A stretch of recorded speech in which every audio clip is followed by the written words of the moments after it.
Welcome to Canada, a land of vast wilderness and forgotten history. Within its endless forests, beneath its great lakes, across its lonely prairies and empty tundra, and in the shadows of its many mountains, lies a shadowy realm of ancient mystery and lost lore. For centuries, Canada's native peoples have told stories that walk the hazy boundary between myth and reality. Tales of evil spirits and monstrous animals that were as real to them as the buffalo and the beaver. In this series, we will explore some of these legends as told by native elders of the 19th and 20th centuries, from tales of the ravenous Wendigo, through stories of the elusive Sasquatch, to narratives of obscure creatures, whispered of in dusty ethnologies, and the campfire stories of the most remote reserves. Join us as we uncover the secrets of the North, Canada's native monster legends. Of all the unusual creatures to inhabit the shadowy haunts of Indigenous Canadian folklore, the best known is undoubtedly the Sasquatch, the hairy, mountain-dwelling giant of the West Coast. The legend of the Sasquatch was first brought to public awareness by an Irish-born Indian agent named J.W. Burns, who described contemporary wildman sightings by his Chehalis Indian wards near Harrison Hot Springs, British Columbia, in his famous April 1929 article for Maclean's magazine. Burns' subsequent pieces on the subject chronicled Sasquatch sightings in the vicinity of Harrison Lake, a large body of water in the Lillooet Mountains, surrounded by lush rainforest, pervaded by a sleepy atmosphere, redolent of enchantment and ancient secrets. The Indian agent's writings lent an intriguing epithet to Harrison Hot Springs, a small town nestled on the southern shores of Harrison Lake, namely the Sasquatch capital of Canada. Burns wasn't the only ethnologist to document the traditional Chehalis belief in British Columbia's most elusive resident. In his 1952 treatise on the Upper Stalo Indians, the Stalo being a division of the upriver Hulkamalum Coast Salish, Canadian anthropologist Wilson Duff included several Sasquatch stories told by August Jim, an octogenarian of both Hope Tate and Vancouver Musqueam descent, who hailed from the village of Katz, just west of the town of Hope, BC. Within the lifetimes of present informants, Duff wrote in his introduction to the wildman subject, the giants have been seen many times, especially in the Chehalis Harrison Mills area.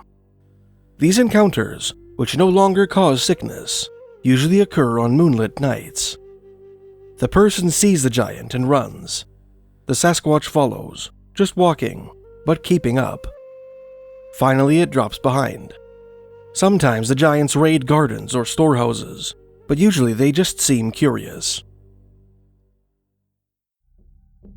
The first tale told by August Jim is a horror story, which deviates from this typical pattern.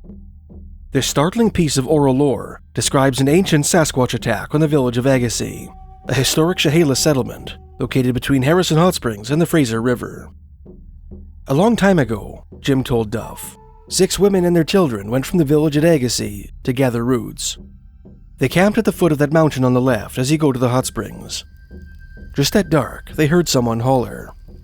Everybody was quiet, and they heard that same hollering again. Most of them didn't want to answer, but some thought it might be the men looking for them, and called out. Then a big man, 8 or 9 feet tall, hair all over his body, came into the firelight. He grabbed one of the women, pulled open her breast, and took the heart out. A little girl got scared and ran away, following the trail back 3 or 4 miles to the village. The people armed themselves and went right back to the camp. They found all the women dead, the children crying, unhurt. The men followed the tracks of that big man, up over that high mountain and down the river, but they lost him. Jim's next tale is no less remarkable, being one of the few Canadian stories to reference the discovery of Sasquatch bones. A Chehalis man, Jim said, hunting bears on the gravel bar on Harrison River one fall, heard a loud crackling noise up the side of the mountain. He thought it might be a bear, but a big man came out. His canoe wasn't very far away, so he ran for it, and the big man followed, just walking, but getting closer. He reached his canoe and launched it. The big man stopped and stood right at the edge of the water. The man took his rifle and shot the big man, saw him drop. The next fall, he and his friends were hunting at the same place and saw some big bones. He told his friend, "That's the one I shot."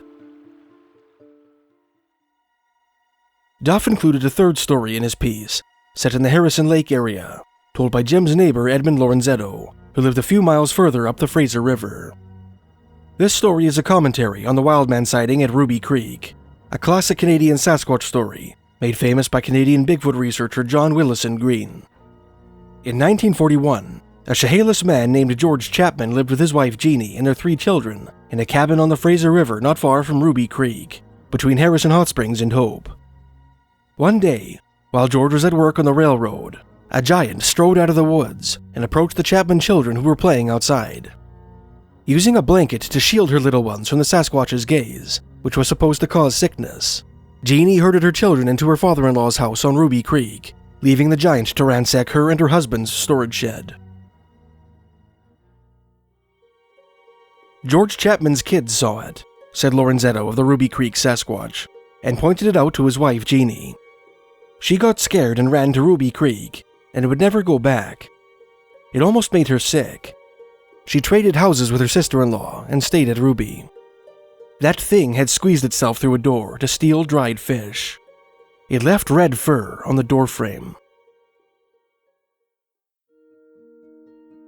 Duff concluded his segment on the Sasquatch of Harrison Lake by writing, Sasquatches are said to have been seen by whites as well as Indians in recent years. 5 or 6 years ago, for example, a party of white loggers are said to have seen one ahead of them on a road near Harrison Lake. Far to the east, across the Rocky Mountains and the Canadian prairies, the rocky forests of the Canadian Shield are said to be haunted by a monster of another kind. According to the Anishinaabe of northern Ontario, the wilderness north of the Great Lakes is the abode of an evil spirit called the Wechuge, Windigo, or Wendigo, which possesses those who indulge in cannibalism. Victims imbued with the spirit of this northern demon are said to develop an insatiable hunger for human flesh, and to gradually transform into gaunt, gray-skinned giants that roam the forest in search of human prey. In his 1915 article for the Canada Department of Mines Geological Survey, American anthropologist Frank Goldsmith Speck included Wendigo legends told by the Algonquin of Lake Temagami, north of Lake Nipissing, Ontario, and the Ojibwe of Lake Timiskaming, further to the northeast.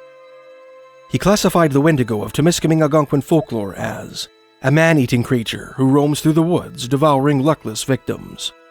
He is believed to have commenced as a hunter who became lost in the bush and lost all his provisions and clothing. Then he preyed upon anything he could find, like an animal. Later in his article, Speck included an Ojibwe Wendigo story he heard on the shores of Lake Temagami. This story involves a medicine man named Buzzing Noise, his wife, Medicine Woman, and their children, who once encamped on the shores of some nameless lake. West of this lake, at the end of a long portage trail, was another lake dotted with many islands.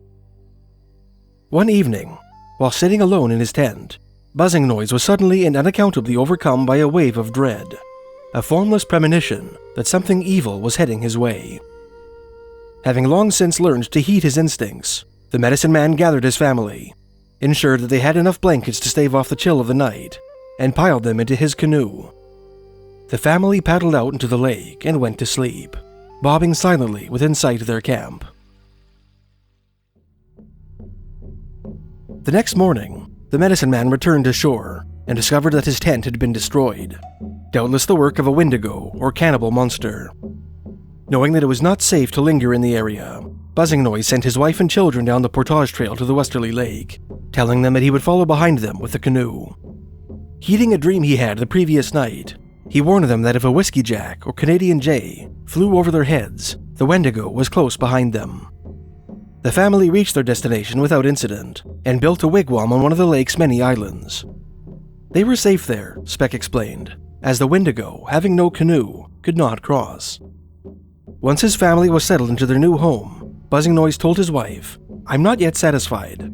I must beat that Wendigo, because he will bother us all winter, and then we will starve, for I cannot hunt while staying at camp all the time, watching out for you and the children."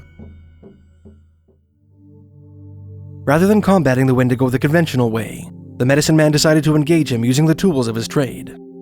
He proceeded to build a shaking tent, or conjuring lodge, a cylindrical wigwam made from 7 poles covered with bark, by which medicine men across the country attempted to commune with both human and inhuman spirits for purposes of clairvoyance. He crawled inside the structure and commenced singing his medicine song. Soon, the tent began to shake with unearthly violence, and a choir of uncanny voices could be heard wailing outside, accompanying the singing shaman. Buzzing Noise told his wife that the spirit of the Windigo had arrived in the shaking tent, and that he intended to grapple with him and send him back west where he came from. Suddenly, a terrible noise like a thunderclap erupted inside the tent. The medicine man's children fainted, knowing that their father was still inside. The shaking tent suddenly fell silent, and its violent gyrations ceased. Medicine Woman waited in an agony of suspense, knowing that her husband's spirit was struggling with that of the Wendigos far away. After what seemed like an eternity, the wigwam shook again, an indication that the shaman's spirit had returned from its journey. Buzzing Noise announced, "We will be all right now. I took him back west. He is very sick from his fright, but he will stay there now." Sometime later, Buzzing Noise learned that another medicine man was encamped a day's journey from the island at the time of the ritual, and had witnessed the Wendigo's expulsion from the country, hearing its tortured moans as it flew across the sky.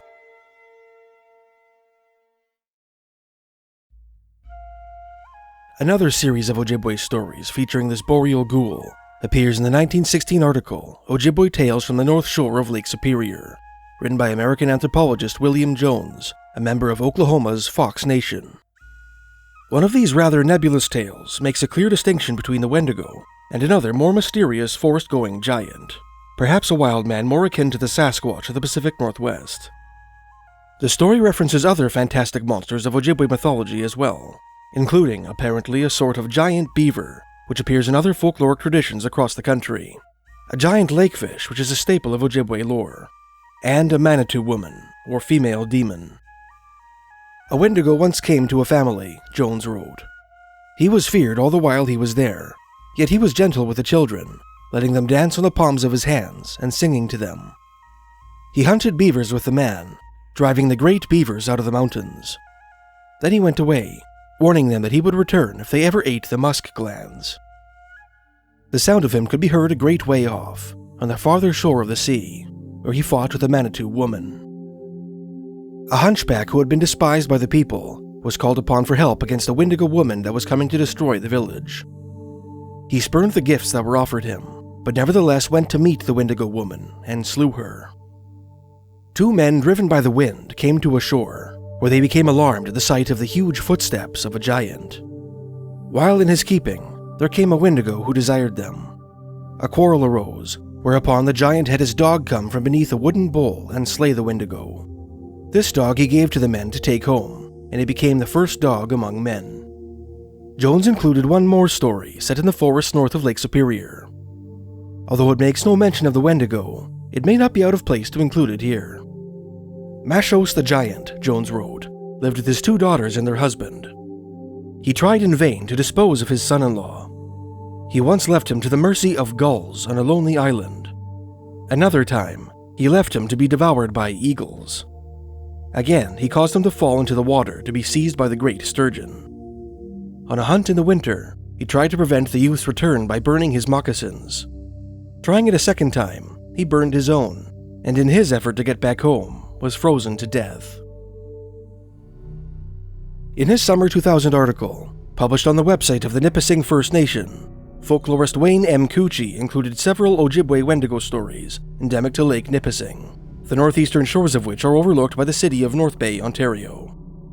The first story, told by Mike Restool, characterizes the Wendigo as a shapeshifter that is half man and half devil.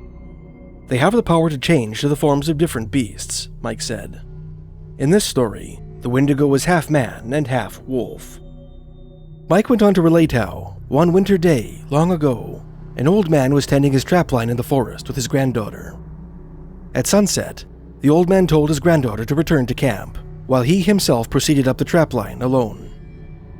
The girl obeyed her grandfather's wishes and headed back down the trail. Her progress was hampered by the long dress she wore, the hem of which began to accumulate a thick crust of ice, and before long it was getting dark.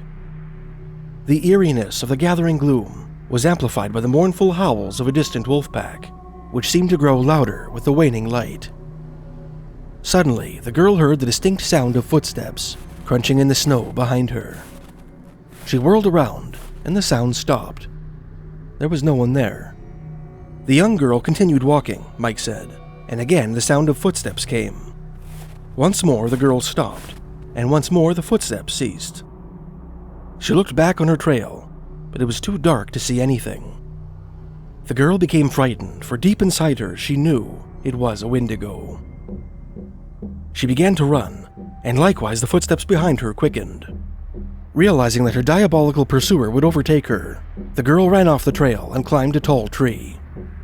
No sooner had she done so than a Wendigo emerged from the darkness and stopped at the base of the tree, gazing in apparent bewilderment at the terminus of the girl's footprints. The Windigo, Mike said, being a very stupid creature, wasn't smart enough to look up into the tree, but the Windigo did know that the young girl was somewhere close by, so it gathered up some sticks and birch bark and made a fire near the bottom of the tree. Then, as the young girl looked on in horror, the beast took a knife from its ragged clothing, sliced a chunk of its own stomach off, and stuck the chunk of meat onto the end of a stick. Then the Windigo roasted the meat in the fire and ate it. The girl huddled in the tree all night while the Wendigo kept his vigil. Despite her fear, she eventually fell asleep and woke up the next morning to find that the Wendigo had gone. With relief, she climbed down the tree and returned to camp. Mike's next Windigo story is set on the shores of Docus Bay, a section of the upper French River near the southerly mouth of Lake Nipissing. One time, he said, there was an Indian man who went to the rapids near Docus Bay to do some fishing. While setting up camp by the river, the man began to sense something in the air, so he moved his camp to a rocky cliff that was a good vantage point and a more defensible position. The man had a feeling it was a Windigo that was coming, and there was nothing he could do but wait for it. So the man waited. A long time went by, and eventually he became tired and fell asleep. The man awoke to see a Windigo stealing silently away from his camp. Conceiving the notion that the creature had discovered him and was returning to its lair to retrieve a bag in which to carry his body, the fisherman dove into the river and swam ahead of the monster. Then, seizing a stick, he ambushed his would-be murderer and clubbed him to death. The last Windigo story in Coochie's article was told by one Elise Restoul, presumably Mike's relative. In the first story, which Elise learned from her mother, a man ascribed with mystical powers lured a pack of Wendigos into deep water where they drowned. The creatures in this story barked and growled like dogs. In the second of Elise's story, an old man wrestled with a Wendigo all night long, finally killing it at sunrise and incinerating its body in his campfire. References to the Ojibwe Windigo legend west of Lake Superior appear in the 1962 book Ojibwe Myths and Legends by Sister Bernard Coleman, Ellen Frogner, and Estelle Eich. The storyteller explained that a Windigo is a giant that eats people, the authors wrote, citing their Ojibwe informant. We heard that a man or woman might be changed into a Windigo during times of severe cold and hunger. Such a transformation could also result from dreaming about a Windigo. An antidote for these transformations was to have the individual affected consume hot tallow. The authors went on to reference the story of a Windigo medicine man that lived at the bottom of Lake Windigo, an insular lake on Star Island which lies in Cass Lake, Minnesota, which in turn lies in both Chippewa National Forest and the Leech Lake Indian Reservation. The many unexplained drownings on this strange body of water were attributed to the machinations of this cannibalistic shaman. The authors then related a Wendigo fairy tale, which their informant described as an Ojibwe Jack and the Beanstalk story. In this tale, set in the distant past, men of a certain native village began to disappear while hunting in the woods. The villagers soon determined that the hunters were being killed and eaten by a giant Wendigo that haunted the forest beyond their camp. One brave young boy resolved to kill this monster and set out in search of it. The Wendigo saw the boy wandering in the woods and captured him, bringing him back to his lair with the intention of fattening him up so that he might make a more suitable meal. In order to achieve this grisly purpose, without the boy suspecting his design, he challenged his little prisoner to an eating contest, telling him that he would kill him unless he managed to match him in appetite. Wise to the Wendigo's wiles, the boy tricked the giant by inconspicuously slipping the food placed before him into a hidden buckskin bag. Then, pretending that the bag was his stomach, the boy slid it open with a knife and dared his captor to try the same. Loath to be bested by the child, the dim-witted giant slit open his own belly and inadvertently killed himself. Thanks for watching. Join us in the next segment of the series for more of Canada's native monster legends.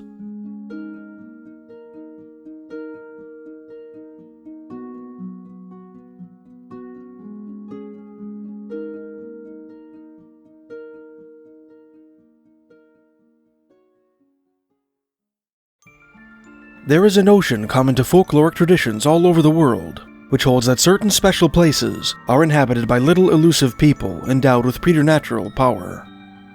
As we have established in 2 previous pieces, this motif plays an important role in the oral traditions of the Inuit, Dene, and Cree of northern Canada, who maintain that the mountains and riverside cliffs of the boreal forest and the high Arctic are home to what ethnologists have translated as elves and dwarves. The Gwich'in of northern Yukon, also known as the Kuchin or Lushu, are no exception to this pattern. One of the first ethnologists to document the Gwich'in belief in little people was Father Emile Petitot, a French oblate missionary who lived among the Dene of Great Slave and Great Bear Lakes in Canada's Northwest Territories in the mid-late 19th century. In his 1886 French-language book, Traditions Indiennes du Canada Nord-Ouest, or Indian Traditions of Northwestern Canada, Petitot wrote that the natives of the frozen forests believed that they shared their country with little entities they called Ratayan. The Ratayan, he wrote in French, were very small men who swarmed in the country they inhabited. It was very difficult to get rid of them, because when you wanted to get rid of them, they covered themselves with a large shield, under which they disappeared. Petitot went on to relate an old Gwich'in tale in which a young bearded man, tormented by his cruel parents, left home and set out for the land of the Pygmies. In that foreign country, he came upon a little skin tent in which he decided to seek shelter. Inside, the young man found an elderly pygmy whom he solicited for a drink. Pleading infirmity, the wizened old dwarf asked his wife to tend to his guest, which she did with all courtesy. The pygmy's otherwise impeccable hospitality was dampened by their strange insistence on calling their guest the stranger, despite his repeated assurances that he planned to remain in their country indefinitely. The young man made himself at home in that strange land, soon killing enough caribou to make his own lodge. No sooner had he done so than the Pygmies declared their intention to move camp, asking the young man to travel ahead of them and choose a spot that he thought suitable. Wary of this strange petition, the traveler nonetheless packed up his belongings and left his new neighbors behind him. After some time, he arrived at a highland and pitched his tent atop one of the mountains there. True to his promise, the Pygmies had followed the bearded protagonist, albeit in secret. Careful to conceal themselves from the tall stranger, they made their hidden abodes on the mountain slopes all around them. They then began to pester the man, performing a variety of tricks on him, which Petitot's informants did not enumerate. These annoyances eventually drove the man to weave a huge ball from thorns, which he rolled down the mountain. This operation had the desired effect of shredding the Pygmies to death. Another Dene tribe with a traditional belief in little people are the Satu Dene, or Hare Indians, whose ancestral homeland lies on the western shores of Great Bear Lake. In his book, Petitot recorded that one of the monsters of Satu legend are the Ratayan, or Pygmies, whose name the priest translated as Little Elks. One old Satu tale, which Petitot learned from a Gwich'in elder at Fort Good Hope on the Mackenzie River in 1870, tells of an Arctic war fought long ago between Pygmies and an ancient Dene nation.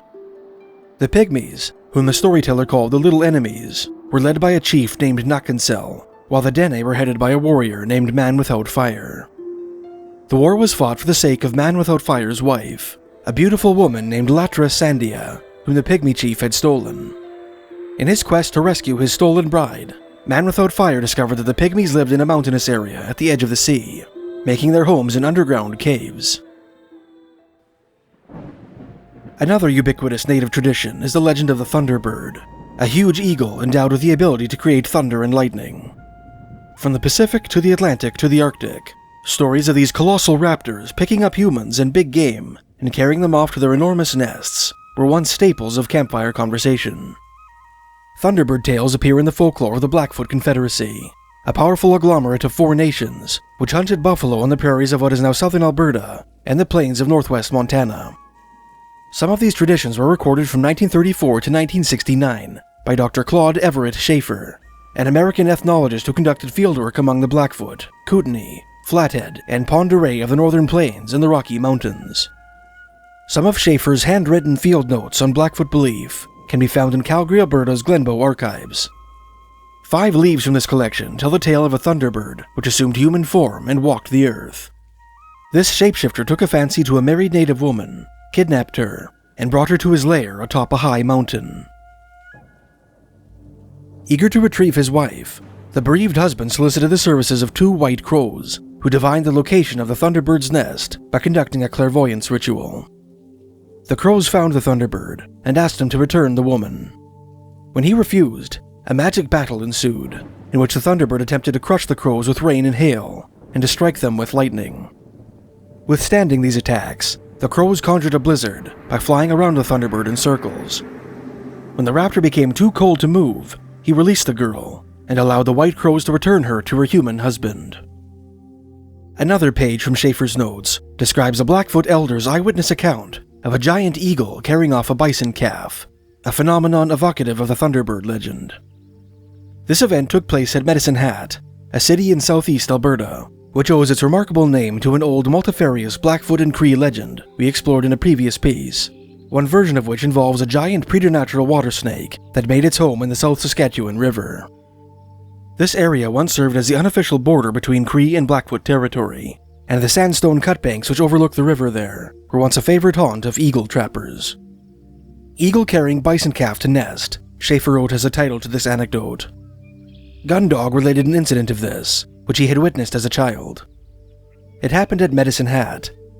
On the flat across the river from the town were located some large trees. A bald eagle had built a nest on the top of one of the largest of these trees. One day, the family of nesting eagles were heard whistling about the tree. People ran over to see what was going on. Dog Gun, then a child, went over. Upon the ground below were all kinds of bones, remains of the birds' feasts. Looking up, a live bison calf, less than a year old, could be seen in the nest. Another legendary monster, eerily universal to the folklore of Canada's First Nations, is a giant horned serpent which lives underwater. This creature is often said to be the mortal enemy of the Thunderbird, and to be saturated with dangerous preternatural power. In Canada, this monster is perhaps best known as the Sissi-Oodle, a name given by the Kwakwaka'wakw of northwestern Vancouver Island to a huge 2-headed snake supposed to live in the Pacific Ocean, often depicted in paintings and carvings with a humanoid face at its center. This creature also appears in the traditions of the Central Coast Salish, whose ancestral homeland sprawls across British Columbia's lower mainland and the southeastern end of Vancouver Island. American anthropologist Wayne P. Suttles heard the Coast Salish version of this legend from an elderly informant named Julius Charles. After describing the significance which various regional animals held for his people, Charles said the following in reference to the encyclopedia in which the animals were listed. "There's another animal you haven't got in there. They used to be around here, but they've become pretty scarce, and the white people have never caught one and put it in a zoo. It had a big body in the middle and 2 heads, one at each side. It lived in swamps where it swam about, but it could turn into a couple of mallards and fly away. It had 3 kinds of noises. One was like the laugh of a loon, one like the hoot of a hound, and one like the hissing of a mallard drake. It was a great thing to get, so you'd become an Indian doctor." This animal, Suttles explained, was called a Sino'tlkai. Such fierce and powerful things that were seen by men training to become doctors, in anthropological jargon, questing for shamanic visions, were slalakum. Evidently to Julius, he continued, the 2-headed serpent, Sino'tlkai, was just as much a real animal as the rest of those on my list. For Julius, as for other Coast Salish I have worked with since, a distinction between real and mythical, or natural and supernatural beings, just is not there. Thus a description of Coast Salish culture that is truly emic, that is organized by native categories, should describe whales and bears, Sasquatches and 2-headed serpents, all under the same heading as part of the real world of the Coast Salish. According to American ethnologist Homer G. Barnett in a 1938 paper, the Coast Salish generally regarded the double-headed serpent as a tremendously powerful and dangerous entity, from which especially skilled shamans could draw potent medicine. When the medicine man received the power of the serpent, he would bleed from every bodily orifice. One story featuring this risky operation appears in the traditions of the Squamish, the northernmost of the Coast Salish nations, whose ancestral territory surrounds Howe Sound and the Squamish River, north of Vancouver, British Columbia, on the Sea-to-Sky Highway. In his 1900 report on these people, British-Canadian ethnologist Charles Hill Tout included an old Squamish story about a young man named Quetzalcoatl, who was solicited to perform this perilous feat on his wedding night. Quetzalcoatl was the son of a chief from the ancient village of Squamish, which lies at the mouth of the Squamish River, at its junction with Howe Sound. The night following the marriage, Hill Tout wrote, just before daybreak, the old people heard the cry of the Sino'tlkai, a huge double-headed water serpent, as he passed from one side of the mountain to the other. The old people woke up the young people who were sleeping together by throwing cold water over them, and told the young man that he ought to get up and go after the Sino'tlkai. After some grumbling, the newlywed decided to heed the elder's wishes, leaving his bride to return to sleep as he seized his bow and blanket and set out into the wilderness. When he came upon the creature's tail, Hill Tout wrote, the stench which it had left behind it in its passage was so terrible, and the buzzing of the flies which the smell had attracted so annoying, that he was obliged to keep off some distance. The ethnologist made a point to state the great frequency with which the young man bathed in cold lakes and streams during his pursuit, these ablutions perhaps being necessary cleansings by which the Sylvan paladin prepared himself, both physically and spiritually, for his eventual encounter with the monster. In time, the groom came upon the serpent, which had sprawled itself across a small lake, resting its head on one shore and its tail on the other. It appeared to be testing the lake to see if it would make a suitable permanent home. Knowing that the water of the lake was unsafe to touch, he went out into the woods and found another pool in which to bathe. After washing himself, he returned to the larger lake and watched the monster for what seemed to him a period of 2 days. Unbeknownst to the groom, the snake exuded a power which warped the fabric of time. What seemed to him 2 days was in fact an entire year.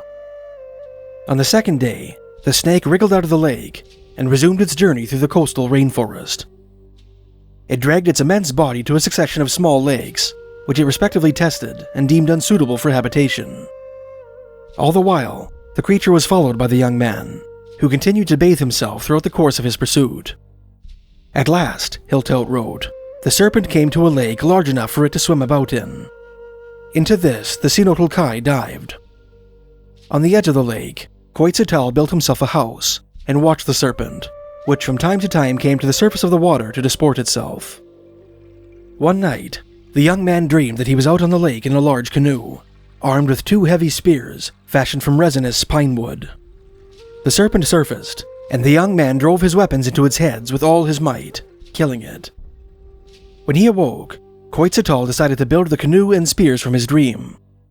When he had accomplished those tasks, he launched his big vessel and, equipped with 2 heavy spears, paddled out into the lake. The serpent was not visible at the time, Hill Tout wrote, so he allowed the canoe to drift about as it would. By and by, the serpent came to the surface again, at some little distance from Quetzalcoatl. He at once paddled quietly towards it. The serpent's 2 large heads were now raised in the air, with its great mouths agape.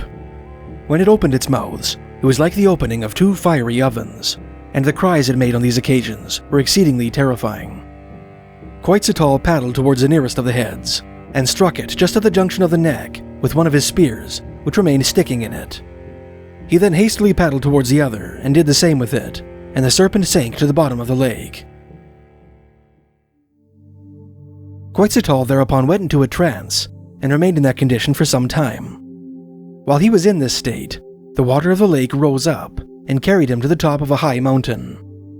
When he came out of his trance, in which he had learned many secrets and much strange knowledge, he looked intently at the water, which immediately began to sink, and in a little while the whole lake was dry. The groom descended the mountain and found the great serpent's bones lying in the lake's dry bed. They were now clean and free from flesh, the ethnologist wrote, and some of them were curiously shaped. Some had the form of swords, and some of blanket pins or brooches. He took possession of 2 of these, one of the sword kind and one of the brooch kind, and returned to his house on the edge of the lake. Having now accomplished his task, he determined to return home. On his homeward journey, Quetzalcoatl discovered that he could kill an entire herd of mountain sheep by simply waving his snake-bone sword at them, and that the power he had received enabled him to easily carry the many skins of those sheep on his back. He later came to a strange village and killed all its inhabitants by waving his sword at them, causing them to die and shrivel up like dead leaves. Then, using the occult knowledge he had received in his trance, he concocted a potion from the herbs of the forest and restored the villagers to life. Out of fear and gratitude, the villagers presented Quetzalcoatl with a new wife. The medicine man repeated this procedure at all the villages that lay between him and his home, collecting a small harem in the process. He did the same to the villagers of Squamish when he reached that village at the end of his journey. Upon learning that his first wife had taken another husband in his absence, he refused to bring her back to life. Hiltelt records that Quetzalcoatl went on to become a great chief of the Squamish, and that his people never went hungry on account of the ease with which he could hunt with his snake-bone sword.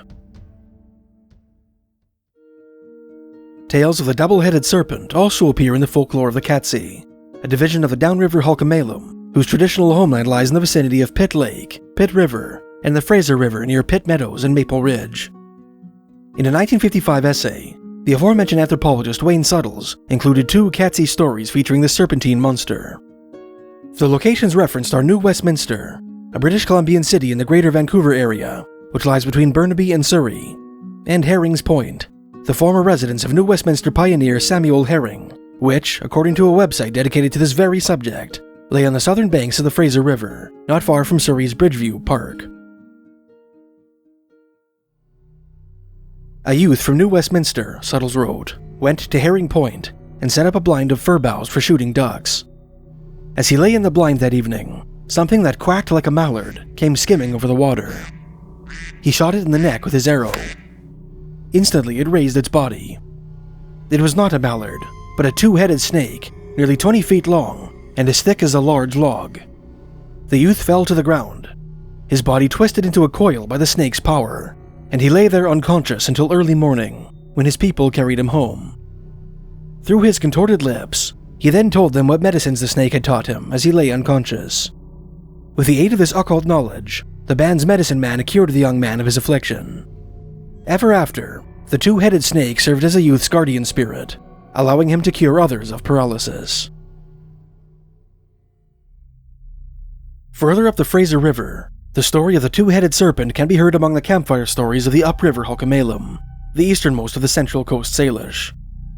In his 1952 treatise in the Upper Stalo, the Stalo being a broad division of the upriver Hulkamalum, Canadian archaeologist Wilson Duff wrote, "The Sino'tlkai was described almost as a double-headed snake." He proceeded to quote a 70-year-old man named Robert Joe, a man of both Chilliwack and Pelot descent, the Chilliwack being an upriver Hulkamalum nation that hunted and fished in the valley of the Chilliwack River, and the Pelot being a related tribe, endemic to the upper part of the lower Fraser Valley. "It comes to the surface of small lakes," said Joe of the 2-headed serpent, "and shoots a head out each end. Its body is a black sphere about 4 feet in diameter. The heads are round, about 6 inches in diameter, with round ears and red circles on the top. The farther it sticks out its head, the smaller the central body part gets. It makes a noise like a duck, but much louder. If you saw that animal in the water, you daren't turn around, because if you did, you'd keep twisting until you were dead." Joe went on to claim that a friend of his once saw one of these creatures in a small lake near Nipissing Creek, a tributary of the Chilliwack River, which plunges over a precipice on the Nipissing Canyon northwest of Cultus Lake, forming an enchanting waterfall. His friend estimated the creature to be 200 feet long, with half its body basking on the shore, and the other half in the water. Its body had a big lump in the middle, like a barrel, Joe said. Fast as a wink, it pulled back into the lake. Robert Joe elaborated on the double-headed serpent in an interview with Oliver N. Wells, a Fraser Valley farmer and rancher who recorded the traditional tales of his native neighbors from the 1950s until his death in 1970. In 1987, his daughter, Marie Whedon, published transcripts of her father's interviews in a book entitled The Chilliwacks and Their Neighbors. In one of his interviews with Wells, Joe affirmed that the Chilliwack name for the monster is Sino'tlkai, and claimed that it was supposed to haunt the swamps outside the city of Chilliwack, British Columbia. He elaborated on the animal's physical appearance, stating that it often emerged from the water in the form of a round black ball. Slowly, one head would emerge from one side of the ball, and then the other would do the same. As the twin serpents extend, a red and white pattern appears on their serpentine backs, the form of which Joe likened to those worn by diamondback rattlesnakes, with ovals in place of the diamonds. Joe went on to tell Wells a fantastic Sino'tlkai story, which he neglected to tell Duff. In this tale, his own grandfather, George, went with about 20 other men to cut hay for a local rancher named Isaac Kip. While they were working, Kip noticed that one of his pregnant cows had gone missing, and asked George to help him find it. When they reached a swamp near the present site of the Chilliwack Fairgrounds, near the intersection of the Trans-Canada Highway and Lickman Road, Kip and George saw what they first took to be a big duck emerge from the water. To their amazement, the duck, which proved to be a dark round object, rose up into the air. Even more incredibly, the water level seemed to rise simultaneously. "Don't turn around," Kip told George. "If you do, you'll get sick." Slowly, the pair backed up, climbing a rise in the earth until the ball was out of sight. Despite this precaution, Kip declared that his guts were in a knot. George suggested that each of them swallow a plug of chewing tobacco, which remedy they promptly administered. Predictably, the two men became violently ill, and what they threw up, Joe said, was little chunks of sticks, which you find in the bottom of a pond. How'd that come in there? Another Chilliwack elder whom Wells interviewed was a man named Albert Louis. Louis claimed that, when he was a boy, his grandfather, Chief Joe, forbade him from visiting a certain pond, telling him that a big snake with two heads lived there. "Don't go there," he said, quoting his grandfather. "If you ever see it, you just twist around like that, and you die from it." Later in the interview, Louis hinted that this pond might have been the swamp near the Chilliwack exhibition grounds, the same place where Robert Joe's grandfather and Isaac Kip encountered the Sino'tlkai. Louis claimed that two brothers had also spotted a two-headed serpent at that same pond, while on a quest to become medicine men. Louis later claimed that he saw the creature himself one day when he was hunting ducks at the edge of a lake. He saw the animal breach the water in the middle of the lake, and recalled that it had a long snout, long ears like a horse, teeth like an alligator, and eyes like fire. "I didn't get crazy from it," he told Wells, in reference to the traditional belief that those who saw Slalacum or preternatural animals went crazy or became paralyzed after their experience. "I wasn't looking for the thing, you know," he explained. "I guess he knows I wasn't." The final story Louis shared with Wells, which the latter included in his 1970 book, Myths and Legends of the Stalo Indians of Southwestern British Columbia, was a tale told to him by his grandfather, Chief Joe, which has strong parallels with the fantastic tale that Robert Joe heard from his own grandfather, George. The old man told his grandson that he had been hunting east of Chilliwack, at a pond near what is now Prest Road, when he heard a sound like a flying duck heading in the direction of the water. When he got to that lake, Louis said, he found out it wasn't a duck. He said it was just like a big tub floating. Chief Joe stared in horror as a head emerged from this flying tub and began quacking like a duck. Soon, another head emerged from the other side.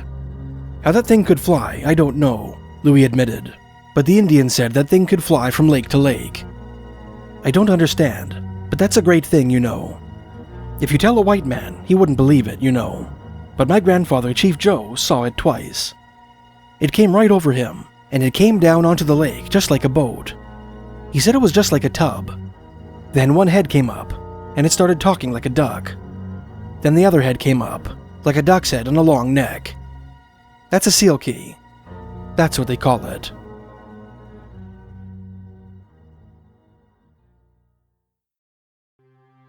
All over the world, traditional tales tell of malicious preternatural beings which lurk in the wilderness, luring travelers to their doom or to their other dimensional realm by inducing visual or auditory hallucinations.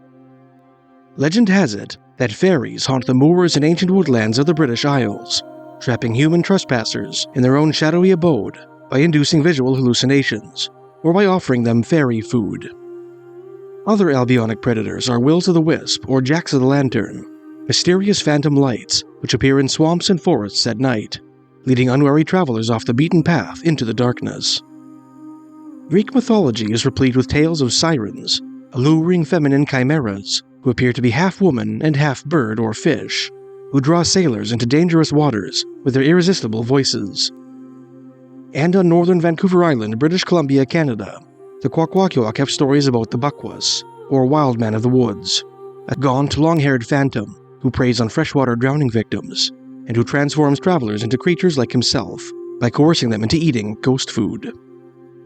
In southeastern Alaska, southwestern Yukon, and northwestern British Columbia, this folkloric motif takes the form of the Kustaka, or land otter man, a kind of spirit variously described as a human-like river otter or an otter-like man.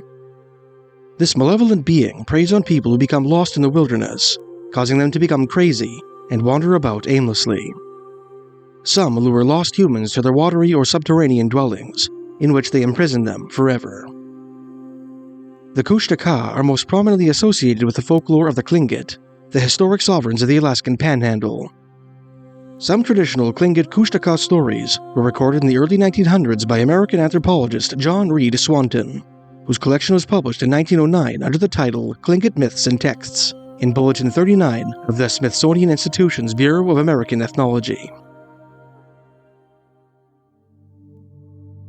One of the stories Swanton recorded, two versions of which appear in his book, features a Tlingit man of the Katzie clan called Kaka, who hailed from the village of Sitka, Alaska. One day, while on a fishing trip with his friends, Kaka became separated from his companions and found himself stranded on the southern tip of Baranof Island, Alaska. There, he was approached by Kustaka, who masqueraded as his close relatives, appearing to him as his mother and sister in a canoe, calling out that they had been looking for him for a long time. Through careful discernment, Kaka managed to peer through the Kustaka's preternatural disguises, glimpsing them momentarily in their true forms as land otter men, astride floating pieces of driftwood. Eventually despairing that his friends would never find him, Kaka gave himself up to the Kustaka, who named him Kowalka, or halibut fishhook, and looped the sinew from a Kustaka's tail through his ear, initiating his transformation into a land otter man. They then ushered him towards the ocean, to what appeared to Kaka to be a canoe. One of Swanton's informants explained that the vessel was really a skate, or narrow piece of wood, which assumed the appearance of a canoe under the Kustaka's hypnotic influence. The Kustaka proceeded over the water with their human prisoner, propelling themselves through the waves by singing an incantation. When they set out, Swanton wrote, they put him into the canoe, laid a woven mat over him, and said, "You must not look up again." He did look up, however, after a time, and found himself tangled among the kelp stems. During the voyage, which is implied to have taken 2 years, but to have seemed like a single night, Kaka made the acquaintance of an old land otter woman. The creature explained that she had once been a human like him, but had been saved from drowning by a pair of Kustaka, whom she subsequently married. Recognizing that Kaka yearned to return to his village, the woman advised him to sit astride the first log he found when they arrived at their destination, and to sit there for as long as he could.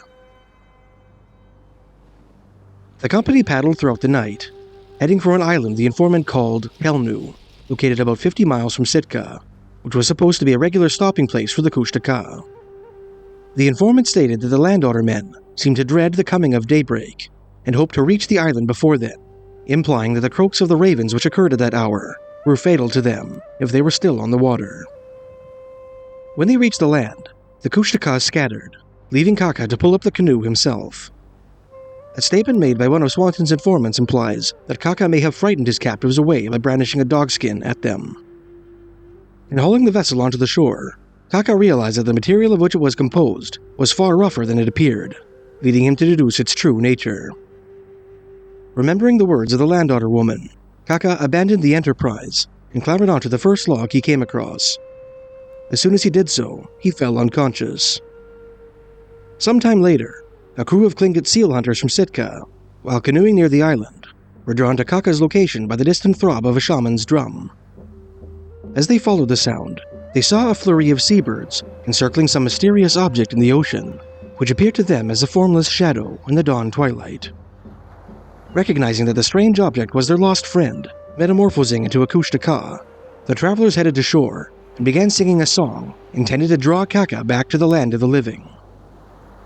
Through the efficacy of the singing, Kaka gradually began to regain physical form, appearing to the fishermen as a man lying prostrate on a floating piece of driftwood, with blood running from his nose and mouth, and seabirds picking at his flesh. The real landowners had left him, Swanton's informant explained, but they had come to him again as spirits. Finally, one of the fishermen, who was a friend of Kaka's, fasted for 2 days in order to spiritually purify himself. That accomplished, he went out to the water, where he found Kaka lying on his back on the log, in as good a condition as he was when he had left Sitka. The friend then brought the castaway to shore. He looked very weird and strange, said one of Swanton's informants. He did not open his eyes, yet he seemed to know who had possession of him, and without having his lips stir, a voice far down in his chest said, "It is I, my masters." The informant explained that the voice was that of a Kustaka shaman who was in possession of Kaka's body. The friend brought Kaka back to Sitka, where he, with the assistance of the villagers, was ritually purified in a small dwelling, erected especially for the procedure. But the landowner spirits remained with him, said one of Swanton's informants, and he became a great shaman. From Kaka, the informant concluded, the people learned that the landowners affect the minds of those who have been with them for a long time, so as to turn them against their own friends. They also learned from him that there are shamans among the landowners, and that the landowners have a language of their own. Another tale from Swanton's book, which also has 2 different versions, tells of another man from Sitka who set out with his wife and children one spring day to a certain camp to catch and dry halibut. While his wife and children dug for shellfish on the beach, he selected a large cedar log and began the laborious task of hewing out a dugout canoe with a stone adze. Many years before, said one informant, this man's sister had been drowned, but so long a time had passed that he had forgotten her. She, however, had been taken by the landowners and was married among them, having many children. From around a neighboring point, she was watching him. Her children were all working to collect a quantity of food. One of Swanton's informants explained that the landowner's sister and her family lived at a place called the Transparent Village. One evening, at her husband's prompting, the landowner's sister gathered some halibut and seal and brought it to her brother as a gift, audibly laying her basket down near his shelter. When their brother emerged to investigate the sound, he found a strange-looking woman with stunted arms and a gaping mouth, whose upper lip was drawn up behind her nose, revealing a row of sharp upper teeth. "It is I," the creature said to the bewildered fisherman. "I am your sister, who lives a short distance away round this point. Take the things out of the basket, for I have to return before the raven calls."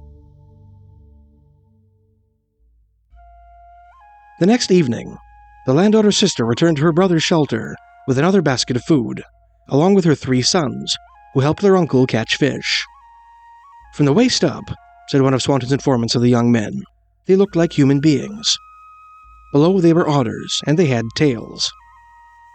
Another of Swanton's informants said that the only peculiar aspects of the young men were the long braids that fell down their backs, which, he explained, were actually their tails. While the men worked, the landowner's sister began playing with her brother's children, singing a song which prompted them to grow tails. When the brother expressed alarm at this development, the landowner's sister slapped her nieces and nephews on their behinds, causing their new tails to retreat into their bodies. In another version of the story, the uncle chopped off his children's tails with an adze. The landowner nephews continued to help their uncle with his fishing endeavors, catching a prodigious quantity of octopus for bait, and helping him drag his large dugout canoe to the water, all through the use of their powerful prehensile tails. With his nephew's assistance, the uncle managed to collect far more food than was typically possible, which he shared with his grateful friends and relatives upon his return to Sitka. In one version of the story, the landowner's sister took her brother and his family to her home on the outskirts of the Transparent Village, where they stayed for some time, receiving gifts of food from the settlement's friendly inhabitants. Upon his departure, the man looked back to give one last farewell to his sister and her family. To his astonishment, the beach was deserted.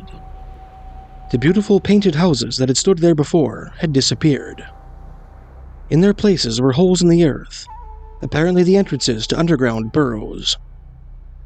Afterward, concluded one informant, he went back to the place where he had received assistance, but saw nothing of those who had helped him. He hunted all about the place from which his sister used to come, but found nothing except land otter holes. He became discouraged and gave up searching. Another tale which Swanton recorded is set on the shores of Redoubt Bay, not far from present-day Anchorage, Alaska, where a husband and wife from Sitka decided to search for halibut during a particularly severe famine.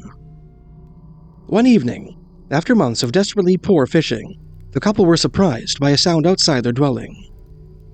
When they went out to investigate, they rejoiced to find a pair of large octopi writhing in the sand, which could serve as much-needed bait.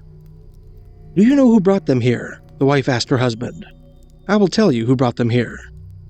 Don't you remember that my son was drowned a year ago, and no one has seen anything of him since? It must be he who has taken pity on us, because he sees how poor we are." The following day, the husband used the new bait to catch 2 halibut. That evening, while boiling the fish in a cedar basket, the wife heard a whistle issuing from behind the shack. "We have longed for you, my dear son," said the woman in reply. "Come in. Don't whistle around us. We have been wishing for you for the last year, so do not be afraid. It is only your father and I. Come in." In response, the mysterious figure whistled again, as if drawing in air through pursed lips. The man opened the door and said, "Come in, my son. I think you have come to help us because we're very poorly off here. The door is open. Come right in." No sooner were these words uttered than the couple's son materialized inside the shelter, sitting on the opposite side of the fire with his hands covering his face. "Is it you, my son?" the parents asked, to which the figure whistled. After midnight, the figure spoke, affirming that he was indeed their lost son, and that he had brought them more bait, which he had placed outside the structure. The mother gave her son a pillow and 2 blankets, and invited him to sleep in his customary place on the other side of the fire. The storyteller implies that her son had been saved from drowning by the Kustaka, and became a land otter man in consequence. Early the next morning, when it was still dark, the land otter son roused his father, and set out with him to fish for halibut. When they paddled their canoe to a suitable location, the son baited a number of his father's hooks with octopus tentacles, and dropped the lines into the water. Then he handed his father a blanket, and ordered him to cover himself with it. "Do not watch me," he said. Peering through a hole in the blanket, the man watched his son dive into the water without rocking the canoe. The Kustaka proceeded to seize large halibut with his hands, and impale them on his father's hooks. When he returned to the canoe, the father pretended to wake up, and began to haul in his catch. Soon the canoe was full of fish. Upon returning to camp, the land otter's son bolted for the forest, motioning to his father that he had to be gone before daybreak, when the raven called. He reappeared in his parents' shelter that night, after his mother had processed the day's catch, and rapidly devoured the fish which was set before him, which he could only eat raw. The land otter's son assisted his parents for a week, always returning to the woods at night. At his parents' insistence, the Kustaka eventually began to sleep in their hut, which initiated his gradual reversion to human form. Despite this regression, the young man retained a round mouth and long hair that extended all the way down his back, apparently the marks of a Kustaka. When the parents had dried as much halibut as they could carry back to Sitka, they decided to return home, and convinced their son to come with them. When they came to Pavarotti Point, Swanton's informant said, the woman saw the shadow of her son's arms moving, his hands which held the paddle being invisible. She said to her husband, "What's the matter with my son? He does not seem to be paddling. I can only see his shadow now." So she moved forward to see whether he was asleep or had fallen into the water. Her son was not there. The blanket he had had around his knees was there, but he was gone. Left with little alternative, the sorrowful parents returned to Sitka without their son. When they came to Sitka, the informant concluded, they reported all that had happened. The father said, "My son helped us. Just as we got around the point, he disappeared out of the canoe. So his friends gave a feast for him. His father's name was Saki, and the place where they fished for halibut is now called Saki Idi."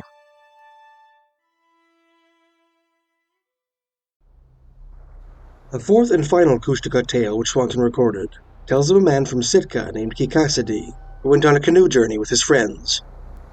On the way, their canoe capsized, and everybody aboard drowned, save for Katzie, who managed to swim to a nearby beach. While scanning the waves for any sign of his traveling companions, Katzie was astonished to see his friends approaching in their canoe, apparently no worse for wear, urging him to join them and resume their journey. Unbeknownst to Katzie, his friends were really land-otter men in disguise, and their canoe a piece of driftwood. Katzie got into the canoe, and at his companion's insistence, covered himself with a blanket, really a mat made of kelp. The accursed company then proceeded south, past the Queen Charlotte Islands or Haida Gwaii. Every time they came to land, they took on a land-otter woman. One of the female Kustaka who joined the company happened to be Katzie's aunt, who was saved from drowning by two land-otter men some years earlier, and had become their wife. The aunt urged Katzie to come to her that night, so that her husbands could bring him back to Sitka. But Katzie, who had grown fond of his new companions, opted to stay with them. That night, the aunt's husbands, at their wife's urging, kidnapped Katzie and bundled him into their canoe, which was really a piece of driftwood. The trio traveled steadily throughout the day, only stopping to camp at midnight. In order to prevent their prisoner from escaping, the land-otter men overturned their canoe on top of Katzie and kept him there while they slept. On their wife's orders, the Kustaka left Katzie at a point outside Sitka and began their return journey. Crazed as the result of his time among the land-otter men, Katzie wandered aimlessly along the outskirts of Sitka at night, frightening the settlement's inhabitants with his ghastly cries. His nocturnal visitations so disturbed the villagers that they resolved to capture him, which one of their number managed to accomplish with a rope studded with dog bones, canine ossicles being the greatest enemies of the land-otters. Late that night, Swanton wrote, the land-otter man tore his hands so with these bones that he sat down and began to scream, and while he was doing this, they got the rope around him and captured him. When they got him home, he was at first very wild, but they restored his reason by cutting his head with dog bones. He was probably not so far gone as most victims. Then they learned what had happened to him. The informant went on to relate how Katzie went the rest of his life eating raw meat and fish. One day, while fishing for halibut with a crew from Sitka, his companions urged him to try some cooked fish. For a long time, the informant said, the man refused to take any, but at last consented, and the food killed him.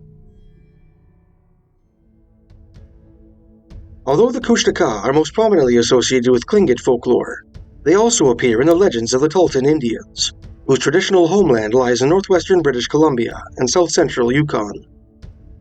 One excellent source on these stories is the article Tahltan Tales by Scots-Canadian anthropologist James Tate, which was published in the October to December 1921 issue of the Journal of American Folklore. According to one of the Tahltan tales which Tate recorded, a Tlingit man once quarreled with his wife one morning and stalked off into the wilderness in an attempt to cool his head. In his anger, he forgot to bring his basket along with him and decided to make another from cedar bark in the forest. While stripping bark from the tree, the man began to hallucinate. In this dissociated state, he was approached by a mysterious figure, whom he initially mistook for his wife, who proceeded to guide him away from the tree into a strange dwelling, which he mistakenly believed to be his own home. Inside, he met his long-lost aunt, who had disappeared in the woods many years before. "Wake up and try to go home," his aunt implored him. "This is the house of the Kustaka. I am your aunt, and was lost in the woods a long time ago. I cannot go back now and live here. Do not stay here, for these people are bad, and make people think what is not true." Fortunately, the aunt's exhortations forced the man to come to his senses, whereupon he discovered that he was trapped in a hole beneath the roots of a tree. With difficulty, he escaped from this sylvan prison and ran desperately for home, drifting in and out of lucidity. When he finally arrived at his village, the man relapsed into insanity, throwing sticks and stones at the camp, as the Kustaka were said to do, and bolting like a deer into the woods whenever a fellow tribesman emerged from his tent to investigate. He repeated this performance several nights in succession.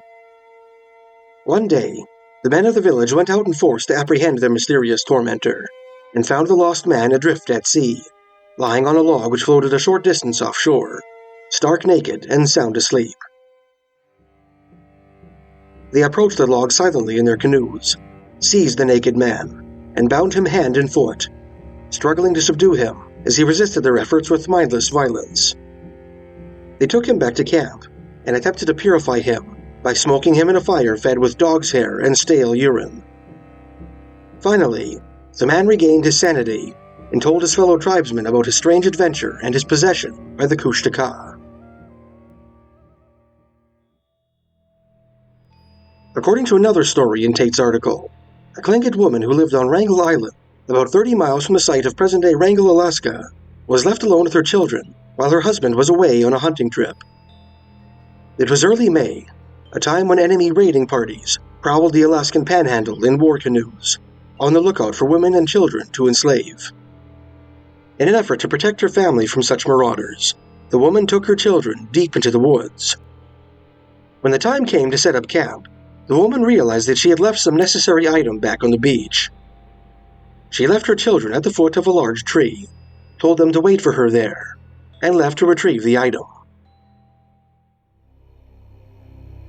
Sometime later, the woman's husband returned from his hunting trip and saw that his family had abandoned their beachside camp.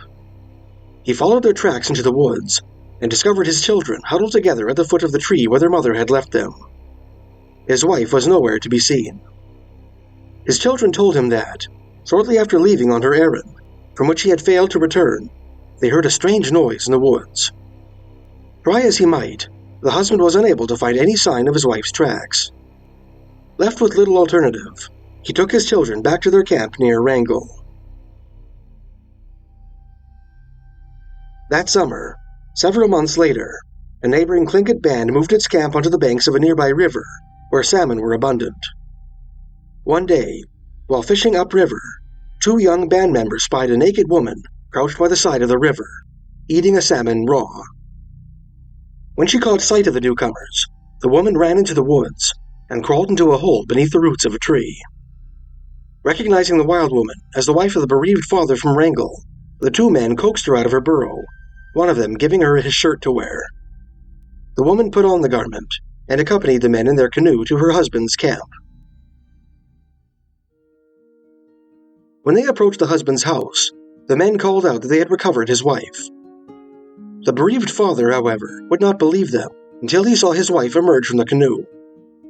That night, the husband hosted a great potlatch, or feast, in honor of his wife's return, and showered the 2 men with gifts out of gratitude for their service. Restored to sanity, the woman told her family that she had been kidnapped by a Kustaka that spring day on her way back to the beach. The landowner man kept her for 2 months before tiring of her and abandoning her in the subarboreal hole in which she was found. Half crazed, she subsisted on raw fish, which she caught with her bare hands, living without clothing or fire, until her rescue by the young men. A third Talton Kustaka tale which Tate related involves a young Tlingit man who did not believe in landowner men and was not afraid to venture into the wilderness by himself.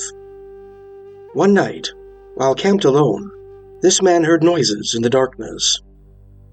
Suspecting his nocturnal visitors to be wild animals, he built a roaring fire and loaded his musket. Just as he was drifting off to sleep, he spotted a strange figure watching him at the edge of the firelight. He raised his musket and made to shoot the creature, but found that he could not pull the trigger. At that moment, the young man lost consciousness. For some time, the young Tlingit flitted between lucidity and oblivion. In fragmented bouts of consciousness, he saw the strange creature throw snow into his fire, as if in an attempt to smother it. The mysterious visitor was soon joined by a similar-looking companion, which assisted the former with its task. The young man struggled for control of his senses, and succeeded in leveling his musket at his unwanted visitors several times, but was always incapable of pulling the trigger. When dawn came, the man woke up beside the ashes of his campfire, and found that his gun was missing. Aside from the absence of his firearm, there were no visible signs of the mysterious events of the night. Shaken, the young man picked himself up and started for his village. The trail he took wound through a narrow defile between two hills. At the entrance of this defile, he found his gun leaning against a stump. After that, Pate concluded, the young man believed in Kustaka and was afraid of them. An exposition on a traditional Tahltan belief, echoing the legend of the Land Otter Man, appears in American ethnographer George T. Emmon's 1911 treatise on the Tahltan Indians, published in Volume 4, Number 1 of the University of Pennsylvania's Anthropological Publications. The Tahltan, Emmons wrote, have a strange belief in a spirit that they call Kusu-Naryarza, young otter. Almost every woman has 1, 2, or even 3 of these. The more one has, the greater the dignity. If possessed of none, she commands little respect. Therefore few, if any, women are willing to acknowledge this lack. The spirit generally acts for the good of the owner, but sometimes it may kill her.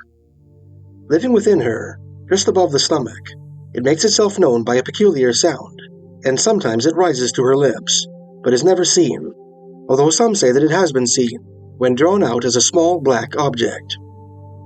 The possessor of a young otter spirit is always conscious of its existence. At death, it escapes, and seeks an abode in another human being. It is exceptional for a man to harbor this spirit, and it is not for his good. When he becomes possessed of it, he seeks a woman doctor who can suck it from him through his lips. But only a woman having one already can remove it, and not all of these have the power.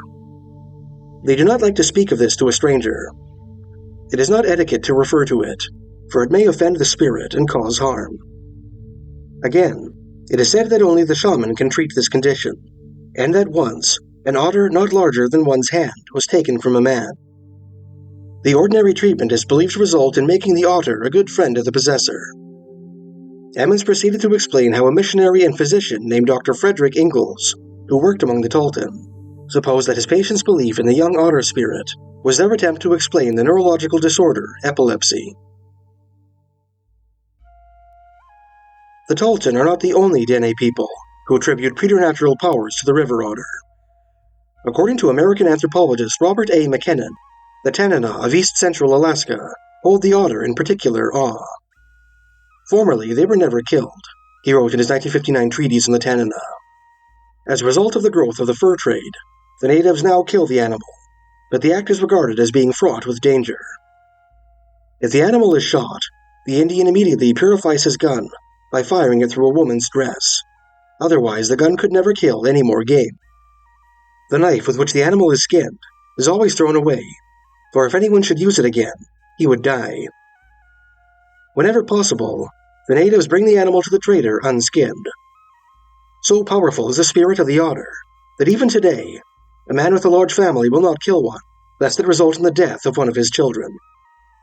W. H. Newton, a former trader, said that whenever an Upper Tanana Indian is drowned, his fellows always make a strenuous effort to recover the body, for otherwise the spirit of the dead man would have to live underwater among the otter people. According to anthropologists Frederica de Laguna and Norman Reynolds, in the 1935 book Tales from the Dena, the Tanana's neighbors, the Koyukon and Ingalik of north-central Alaska, believe that monsters may live in or under cutbanks. One has the shape of an otter. It lives with the beaver in an unusual house built only of mud and moss. One man who attacked such a beaver house was killed by the water monster.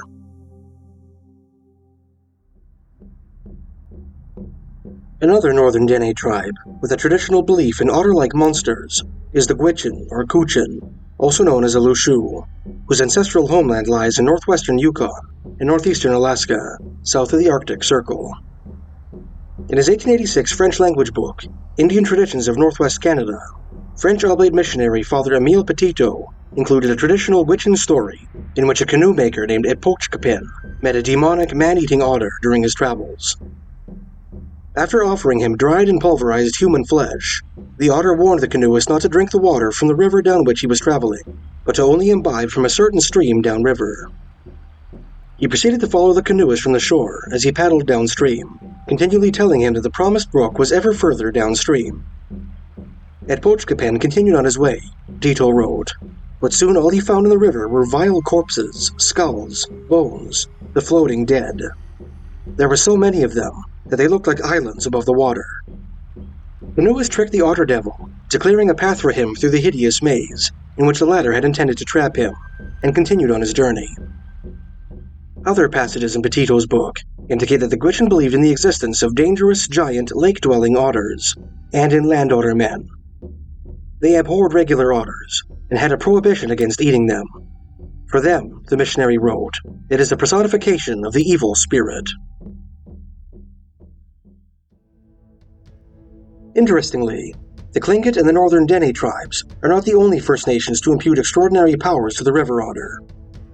Far to the south, on the prairies and foothills of what is now southern Alberta, the Blackfoot told campfire stories featuring the fantastic exploits of these semi-aquatic weasels.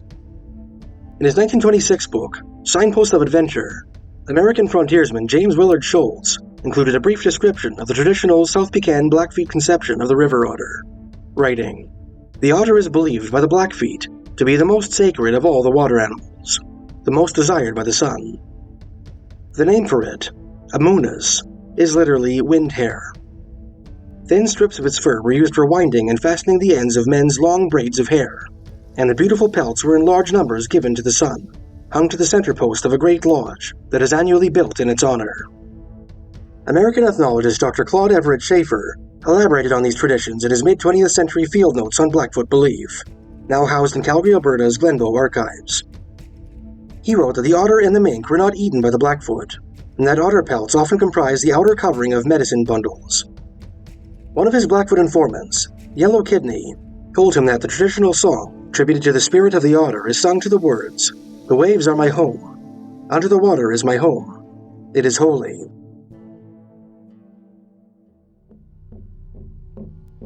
American ethnologists Clark Whistler and D.C. Duval included several Blackfoot otter stories in their 1908 book, Mythology of the Blackfoot Indians, most of which portray the creature as a malicious deceiver and man-eater, who often disagreed with his more compassionate brother, the beaver.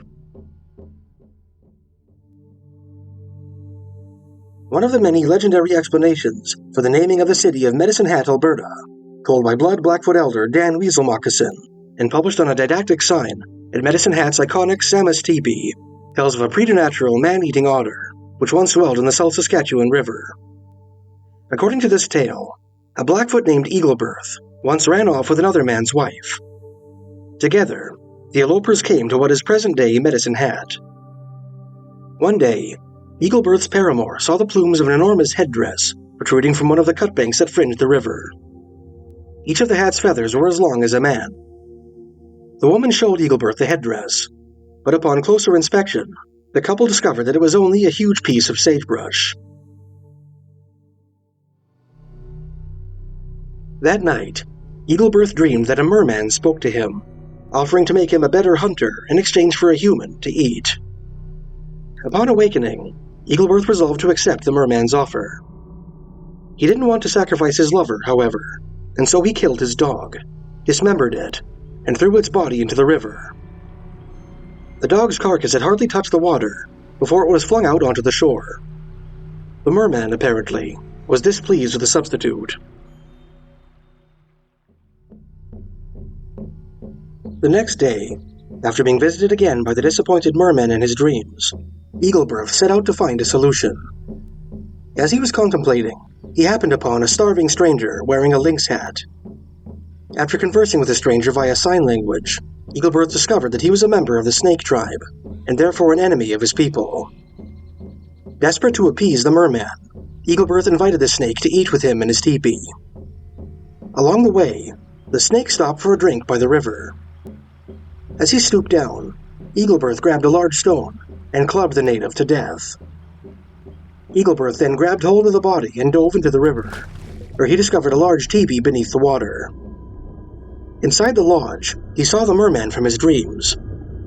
Eaglebirth entered the teepee and presented the snake's body to the merman. True to his word, the merman bestowed Eaglebirth with special hunting powers.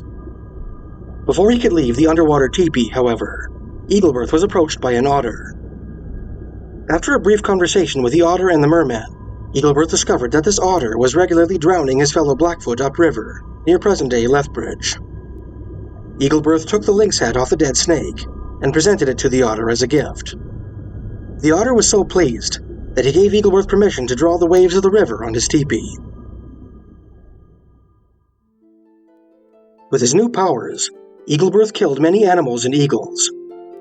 His lover tanned the hides and selected the finest eagle tail feathers, working them into a headdress that resembled the sagebrush headdress they had seen on the cliff. Eaglebirth instructed his wife to present the feathers and hides to her husband as a gift. The husband accepted the gifts and made peace with Eaglebirth, who then built a teepee and painted it with the waves of the river. From that point on, the site of Eaglebirth's adventure was known as Eagle Tail Feather Headdress, or Medicine Hat.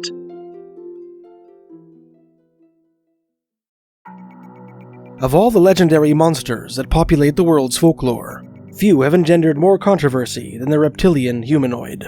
A creature with the general form of a man or woman, endowed with scaly skin, slit pupils, and other attributes shared by the cold-blooded crawlers of the natural world.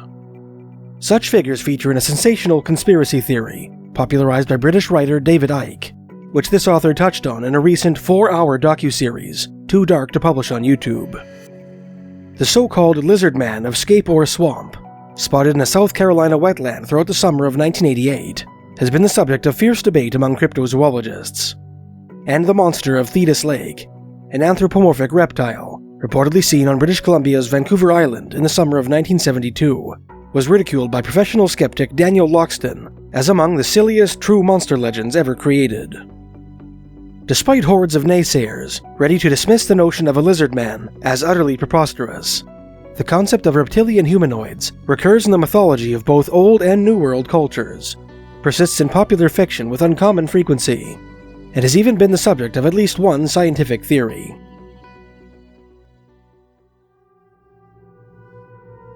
There is one specific variety of reptilian humanoid that recurs in the traditional tales of a surprisingly disparate assortment of First Nations.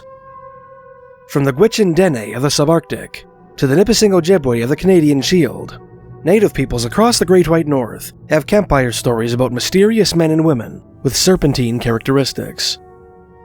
In this piece, we will explore the forgotten native legend of the Snake People.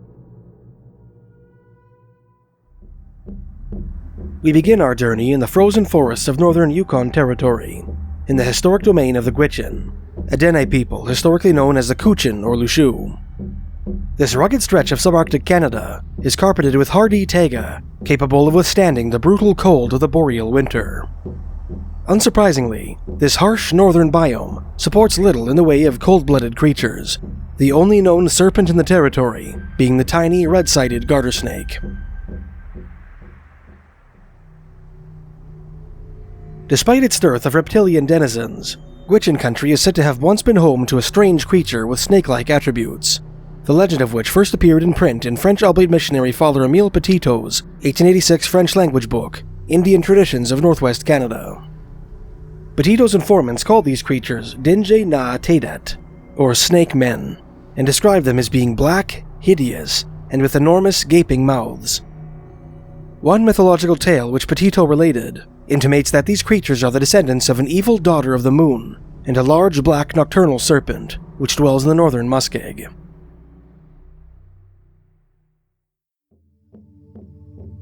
Far south of Gwich'in Territory, on the prairies and foothills of what is now southern Alberta, the Blackfoot had snake man stories of their own. According to the mid-20th century field notes of American ethnologist Claude Everett Schaefer, currently housed in Calgary, Alberta's Glenbow Archives, the Blackfoot believed that the powerful, friendless spirit of the rattlesnake sometimes visits people in their dreams, in which it assumes the form of an anthropomorphic serpent. This dreaded entity has the power to curse its victims with sterility, and medicine men and warriors who had attained the power of this spirit through vision quests could make it impossible for women to conceive.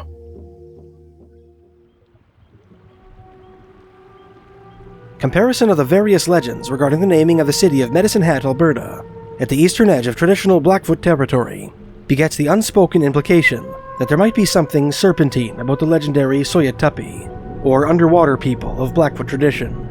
Powerful, dangerous, sinister mermen who lived in the deepest, darkest beds of lakes and rivers, who were said to drown those who trespassed in their territory.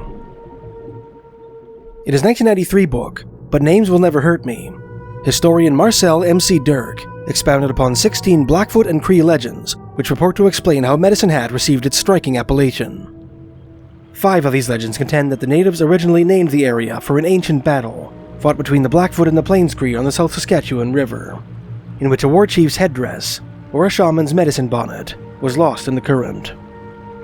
In 4 of the legends, a lone Blackfoot warrior encamped on the banks of the South Saskatchewan River, near the bend between present-day Police Point and Strathcona Island parks, was accosted by a giant water snake, the physical manifestation of what the storytellers often called the Great Spirit.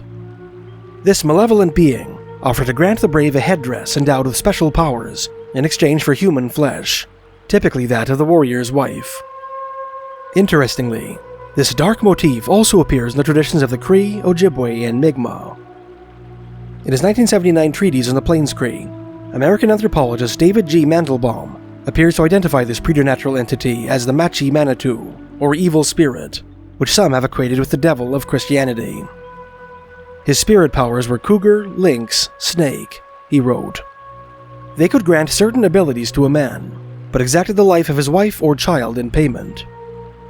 In one of the legends which Dirk reproduced, a version officially endorsed by the Blood Blackfoot Nation, which appears on a didactic sign at Medicine Hat's iconic Samus Teepee, the giant snake is replaced by a Suya Tuppy, apparently insinuating an association between the mermen of Blackfoot tradition and the evil serpentine spirit described in other versions of the legend. We will delve more deeply into the legend of the Suya Tuppy in a future piece. Another traditional Blackfoot story, which this author covered in a previous piece, tells of 2 warriors who killed a rattlesnake they found while returning home from a raid by burning it alive in their campfire. One of the warriors, heedless of the remonstrances of his companion, picked some of the serpent's cooked flesh from the coals and ate it. The following day, the careless warrior began to transform into a giant horned water snake. Recognizing that he was beginning to develop an instinctive compulsion to strike at his companion, the metamorphosed brave bid farewell to his raiding partner and slipped into a large prairie river, that particular section of which was thereafter regarded as cursed by the Blackfoot. West of northern Blackfoot territory, on the eastern slopes of Canada's Rocky Mountains, lies the traditional domain of the Stoney or Nakota Indians, a branch of the Assiniboine tribe, which in turn is an offshoot of the Sioux. A 1983 collection of traditional Stoney stories compiled by ethnologist Sebastian Chumak indicates that the Stoney also believed in snake people. In a tale of 2 Stoney brothers set on the banks of Spirit Island, which this author has covered in a previous piece, one of the 2 protagonists is tricked by an elderly medicine man and his beautiful daughter, who are later revealed to be preternatural entities called Evil Walkers or Snake People. These deceptive sorcerers possessed 4 sacred blue stones, through which they wrought transformative and hypnotic magic. In the climax of this mythological drama, the duped protagonist called on the spirits of Maligne Lake to transform the beautiful snake woman into a pile of brown pebbles. East of the prairies, in the rocky forests of the Canadian Shield of what is now northern Ontario, the Ojibwe also have tales of snake men. One story featuring these frightening creatures, told by Elder Lawrence Commanda sometime prior to his death in 1979, was published in a 2020 collection compiled by folklorist Wayne M. Cucci on the myths and legends of the Lake Nipissing Ojibwe. This legend appears to be set in the early 1700s, in the latter years of the Beaver Wars, when the Iroquois of upstate New York made war on the Algonquian tribes of the Great Lakes. In the midst of this historical struggle, a large band of Iroquois ventured into the Lake Nipissing area, where they split into 2 groups on account of a disagreement. One of the groups established a village on the wooded mouth of the Sturgeon River, which empties into the lake's northwestern end, while the other canoed out into the lake and encamped on a small cluster of islands in the east-central part of Lake Nipissing, known today as the Manitou Islands. For the second band, living on the Manitous was alright for most of the summer and autumn months. What little in the way of food that was offered by the islands was more than supplemented by the plentiful fish catches from the lake. But then winter struck, and fishing became very poor. Soon the little band's food supplies began to dwindle, and shortly afterwards, famine swept through the tiny islands. Unwilling to return to the lakeshore, the Iroquois decided to remedy their lamentable situation by turning to witchcraft. Since they did not have any medicine men among their ranks, the natives elected an 11-year-old girl to obtain medicine powers, pubescent girls supposedly being imbued by some mysterious otherworldly energy. In preparation for her task, the girl was sent to an isolated spot in one of the Manitou Islands, where she was to fast for 22 days. At first, the girl was regularly visited by her sister and brothers. One day, however, her family members failed to appear. Later that same day, the girl heard eerie moaning issuing from the direction of the main camp. Alarmed, she decided to return to see what had happened. When she arrived at the camp, Comanda said, she went to her family's lodge and peered in. The girl's eyes were met with a great shock as she stared at the far corner of the room. There, in the corner, lay her father. The upper part of his body was intact, but the lower half was in the form of a snake. When the little girl's father saw her, he cried out to her to go to the mouth of the Sturgeon River and tell the other band what she had seen. "No one will ever be able to live here because it is cursed," her father wailed. The stricken man then implored his daughter to leave the islands in haste, fearing that his other children, who had completely transformed into snakes, might devour her. The girl did as requested, and brought the story of her band's fate to the Iroquois on the Sturgeon River. The next morning, a party of Iroquois braves paddled out into the lake to investigate her claims. When they reached the Manitou Islands, they found their kinsman's camp deserted. The only sign of activity were snake-like impressions in the snow, which ran from the village to a certain pond. From the girl's testimony, and the scanty evidence to be found on the islands, the warriors deduced that the villagers had caught a cursed sturgeon in the pond and eaten it, initiating their transformation into snakes, which are long, narrow, and scaly like sturgeon. West of the Maritimes, in the Canadian Shield of what is now Northern Ontario, the Anishinaabe nations tell campfire stories of an entity called the Pagak, an animated skeleton.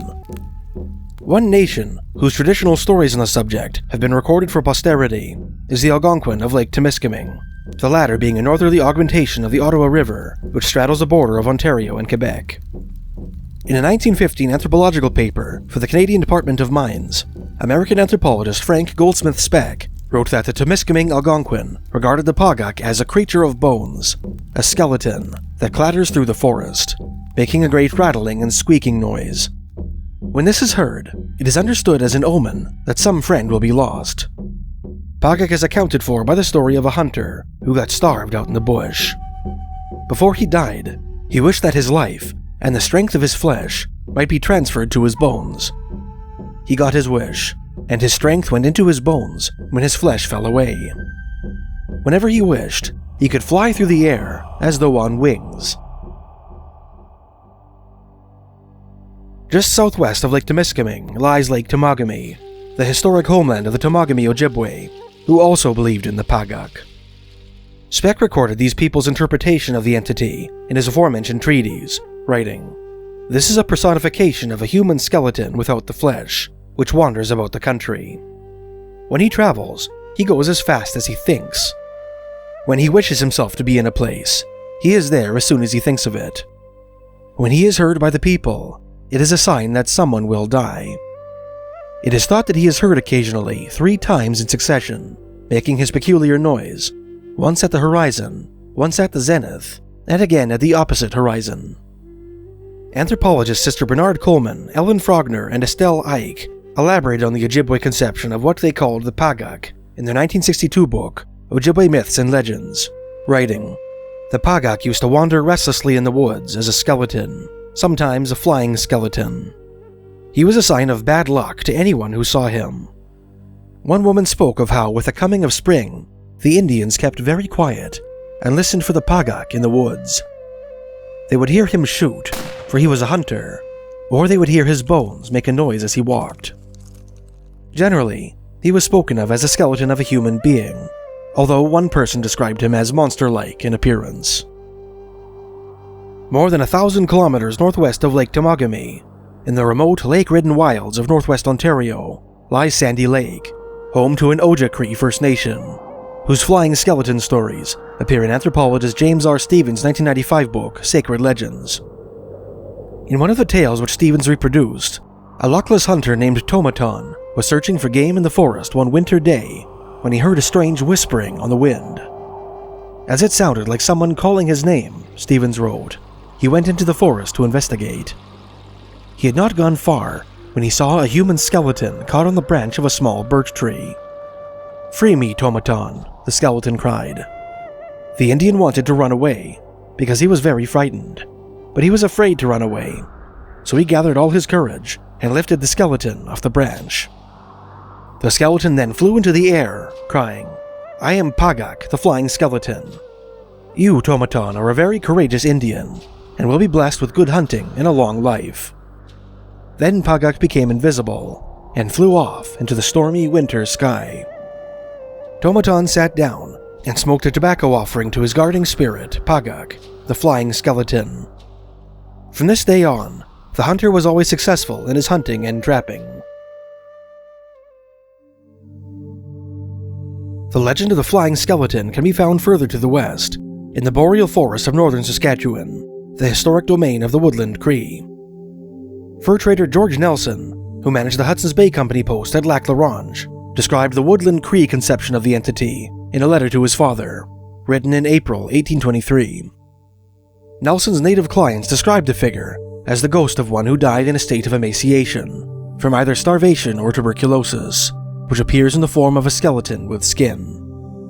At the time the letter was written, Nelson was playing host to a sick Indian who claimed to have had several frightening encounters with these entities. The first incident, the native explained, took place on a spring night several years prior, when he took his canoe out into Lac La Ronge to hunt moose. He paddled over to a shallow part of the lake, tied his craft to a clump of rushes so that it would not drift away, and waited quietly, hoping to hear the bellowing of a bull moose. While he waited, the native discerned a strange sound in the distance, directly ahead of him.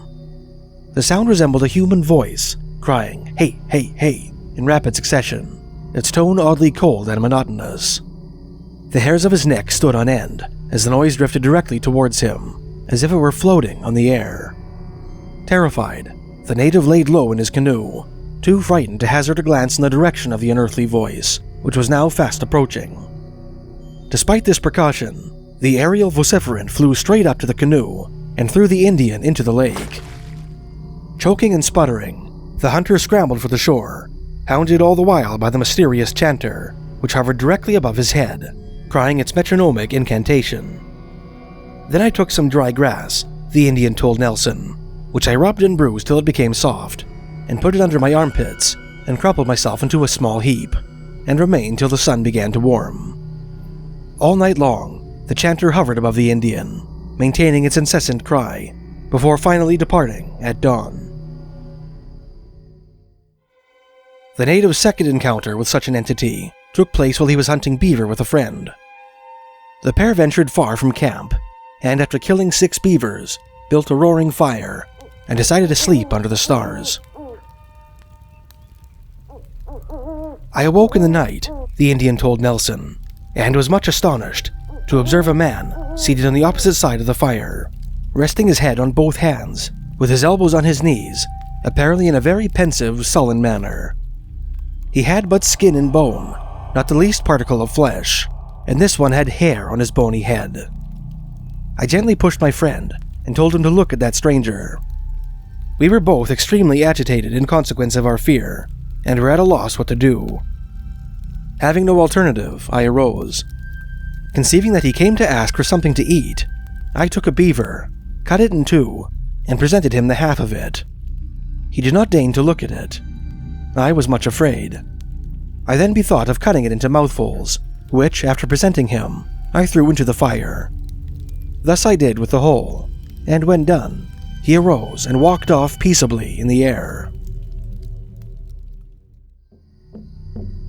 The native's third encounter took place on the night of March 31st, 1823, several days before Nelson wrote his letter.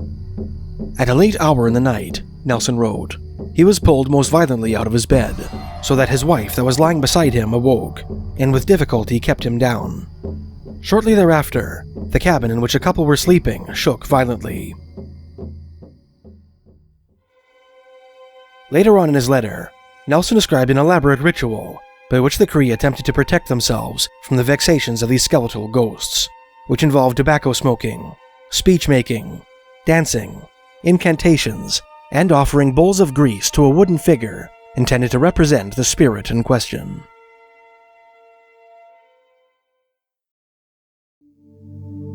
Further to the south, the woodland Cree's prairie-dwelling cousins, the Plains Cree, have their own stories involving skeletal apparitions, some of which appear in American linguist Leonard Bloomfield's 1934 book, Plains Cree Texts. In one of Bloomfield's stories, told to him by a Plains Cree elder named Adam Sakawoo at Battleford, Saskatchewan, a bony spectre, as the storyteller called it, kidnapped a Cree woman and flew her to his aerial lodge, where he kept her as his wife. The woman's human husband, who was gifted with powerful medicine, performed a ritual which allowed him to track his wife to the spectre's teepee.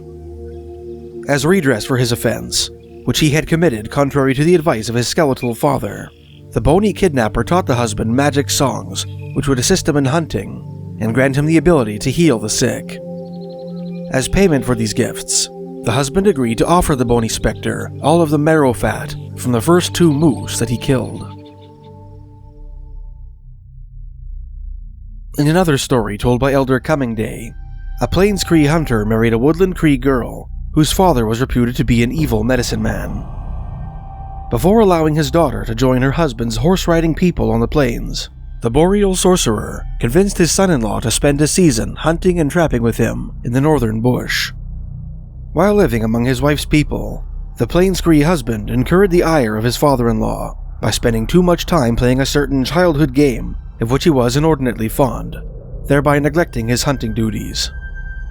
As punishment for his indolence, the woodland Cree Manitou Man, as the storyteller called him, cursed the young man so that he could not kill any game, and forbade his people from feeding him.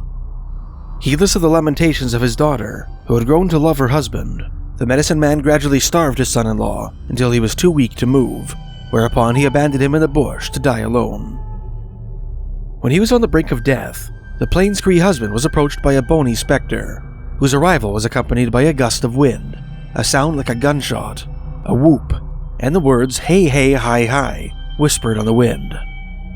The skeletal figure, clad in shreds of smoky leather, took pity on the young man and transformed him into an entity like himself.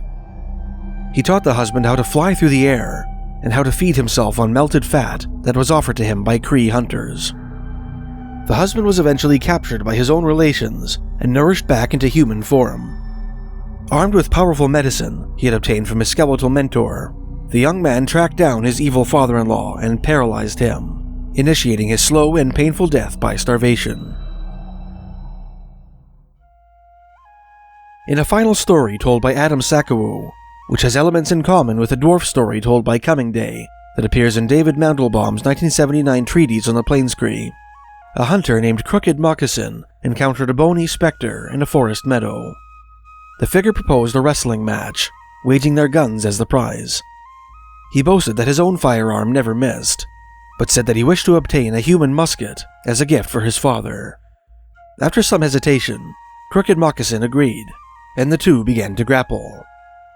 When he grew tired, Crooked Moccasin tripped the bony spectre and threw him to the ground. Pleading that the move was unfair, the spectre demanded a rematch, to which the hunter agreed. The wrestlers fought 2 more bouts, each of which ended the same way. Finally, the bony spectre conceded defeat and granted Crooked Moccasin his gun, which looked like a piece of driftwood or a sun-bleached stick. With this new weapon, the hunter killed 2 moose, had his wife extract the marrow from their bones, and invited his skeletal rival to feast with him in his teepee. Another Plains Cree flying skeleton story appears in Reverend Edward Ahenaqu's posthumous 1973 book, Voices of the Plains Cree, told to him by Chief Thunderchild of the Thunderchild Reserve near Turtleford, Saskatchewan. "We have all heard of another small creature," Thunderchild said, "and he is not harmless, for he is the Pakakos, the hard luck spirit." The chief proceeded to relate a story told to him by an Onion Lake Cree named Sam Cook, while the two of them were encamped on a creek near Island Lake, at the edge of the boreal forest. "I am used to the open country," Thunderchild said, recalling the evening on which he heard the tale. "And at night, that forest seemed to close in upon us, primeval, almost unearthly." Then Sam told me his experience with Pakakos, and in that setting, it was impossible for me to doubt them. Many years earlier, at that very same creek, Sam and a Métis hunter named Francois Ladouceur were making camp when they heard someone cackling in the trees. Looking up, the two men saw a Pakakos watching them from a tree branch. It was a small creature, Sam told Thunderchild, like a man in build, but so thin that he seemed all skin and bone. He had a dry stick in his hand, birch, almost 3 feet long, and his queer little face was so full of malice that it angered me, although I felt fear too, and a kind of foreboding. I ran to the wagon for my rifle, but before I could reach it, that shrill, cackling laugh came again, and when I looked, I saw a Pakakos flying away without wings. But first he had hurled that stick of birch, and it exploded with a sound like the report of a gun, and then Pakakos was gone. Thunderchild then repeated another story, told to him by his father's cousin, Wechuge. While sleeping under a large spruce tree during a hunting trip in the northern bush, Wechuge was awakened by the sensation of a weight on his chest. Something that moved, he said, was alive. Without betraying any awareness of this alarming development, the hunter opened his eyes a crack and saw a small creature perched on his breast. "I knew it was a Pakakos," he told Thunderchild, by that crafty smile on his bony little face. Mustering his courage, he seized one of the creature's legs and held it firmly, intending to bring it back to his main camp. Recognizing that it would not escape on his own, the creature pleaded with Wechuge, promising to send him 2 moose if he let him go. The hunter accepted the offer and released the creature, which shot up into the air and out of sight. In the morning, the hunter said, I started back to camp, and as I went, I came upon 3 moose. I killed 2 easily, but I did not shoot at the third. Pakakos had said 2.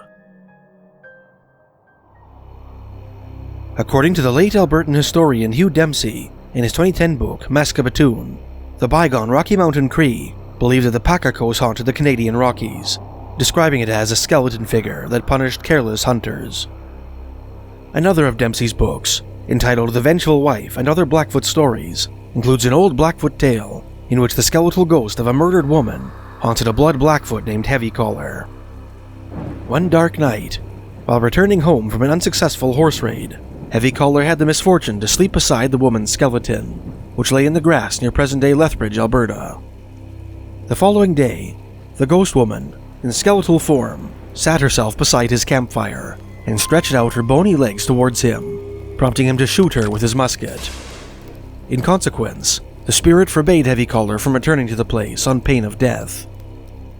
Many years later, when American whiskey traders established the notorious Fort Whoop-Up nearby, Heavy Collar returned to the forbidden location, where he was killed by an errant bullet fired by a drunken reveler.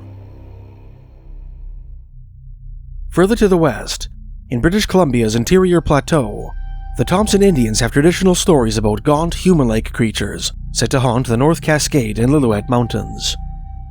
As anthropologist James Tate put it in his 1900 ethnological treatise on the Thompson, these creatures are said to be of the same size and height as ordinary people, but naked and of a ghost color. They are very gaunt, the shape of all their bones and joints being visible.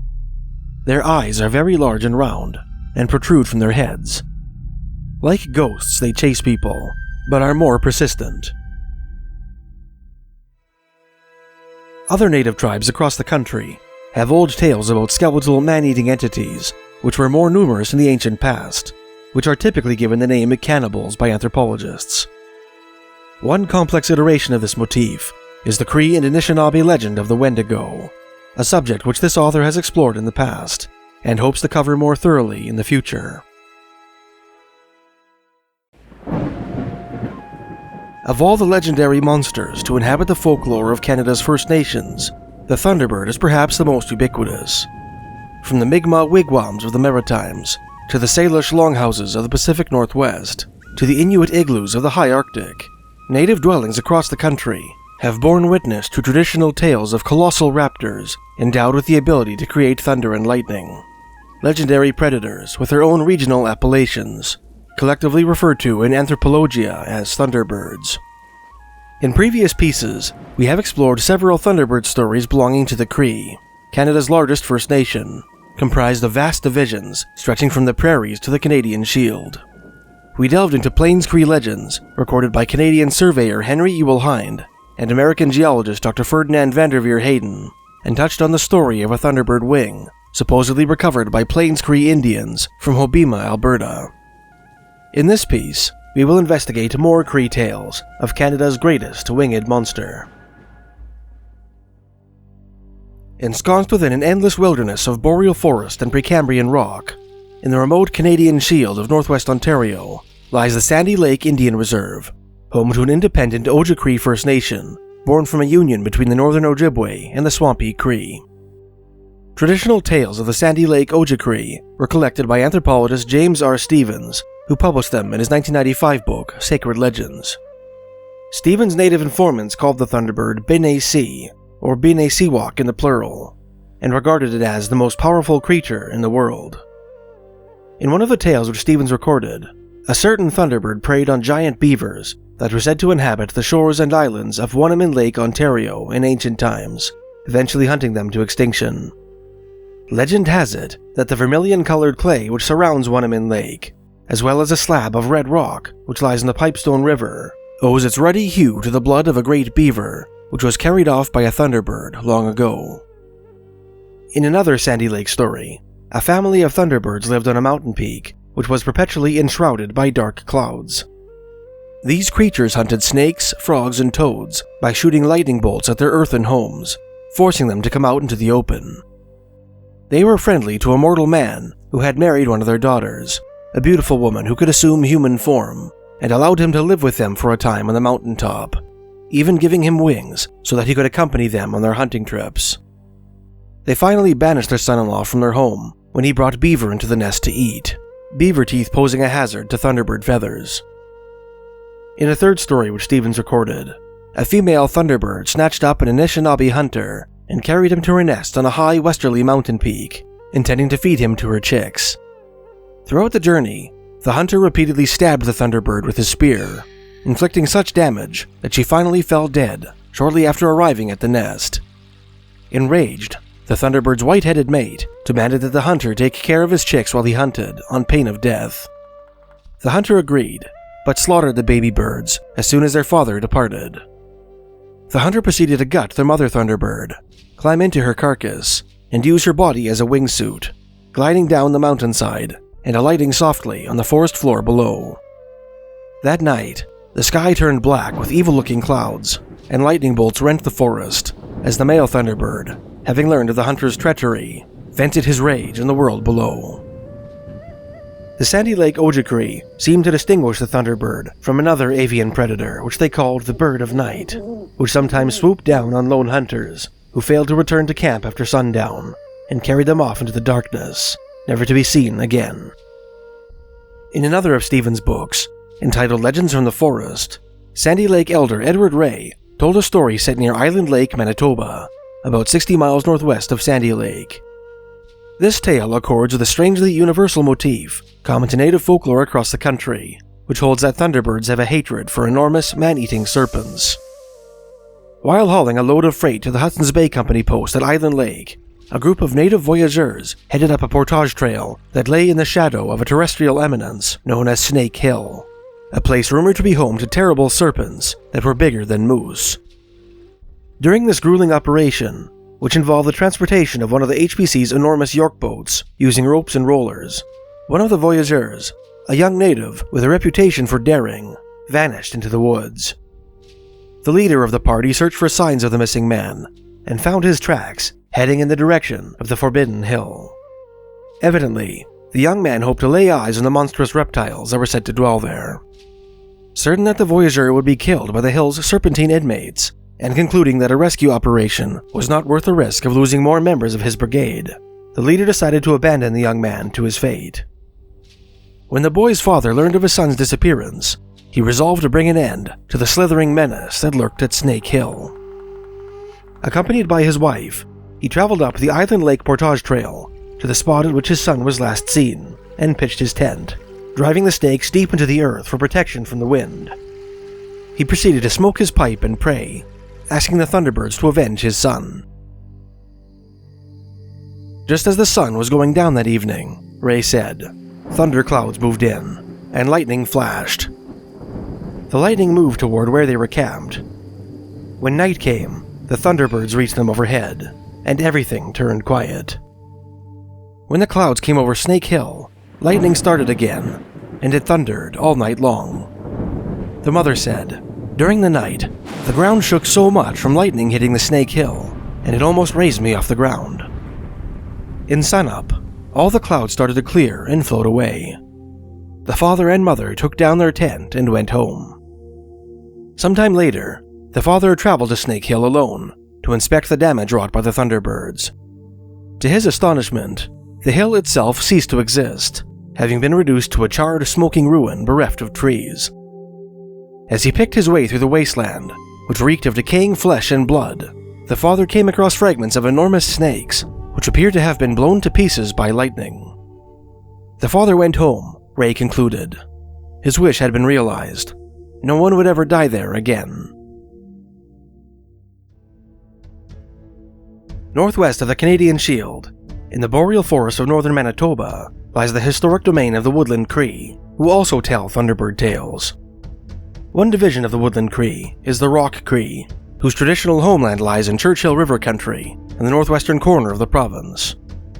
In his 1989 book, A Kaukiwima and a Kimawima, Traditional Narratives of the Rock Cree Indians, American anthropologist Robert A. Brightman included several Thunderbird stories told to him by Rock Cree elders from the remote settlement at Granville Lake, Manitoba, nestled on the southern shores of the eponymous Granville Lake.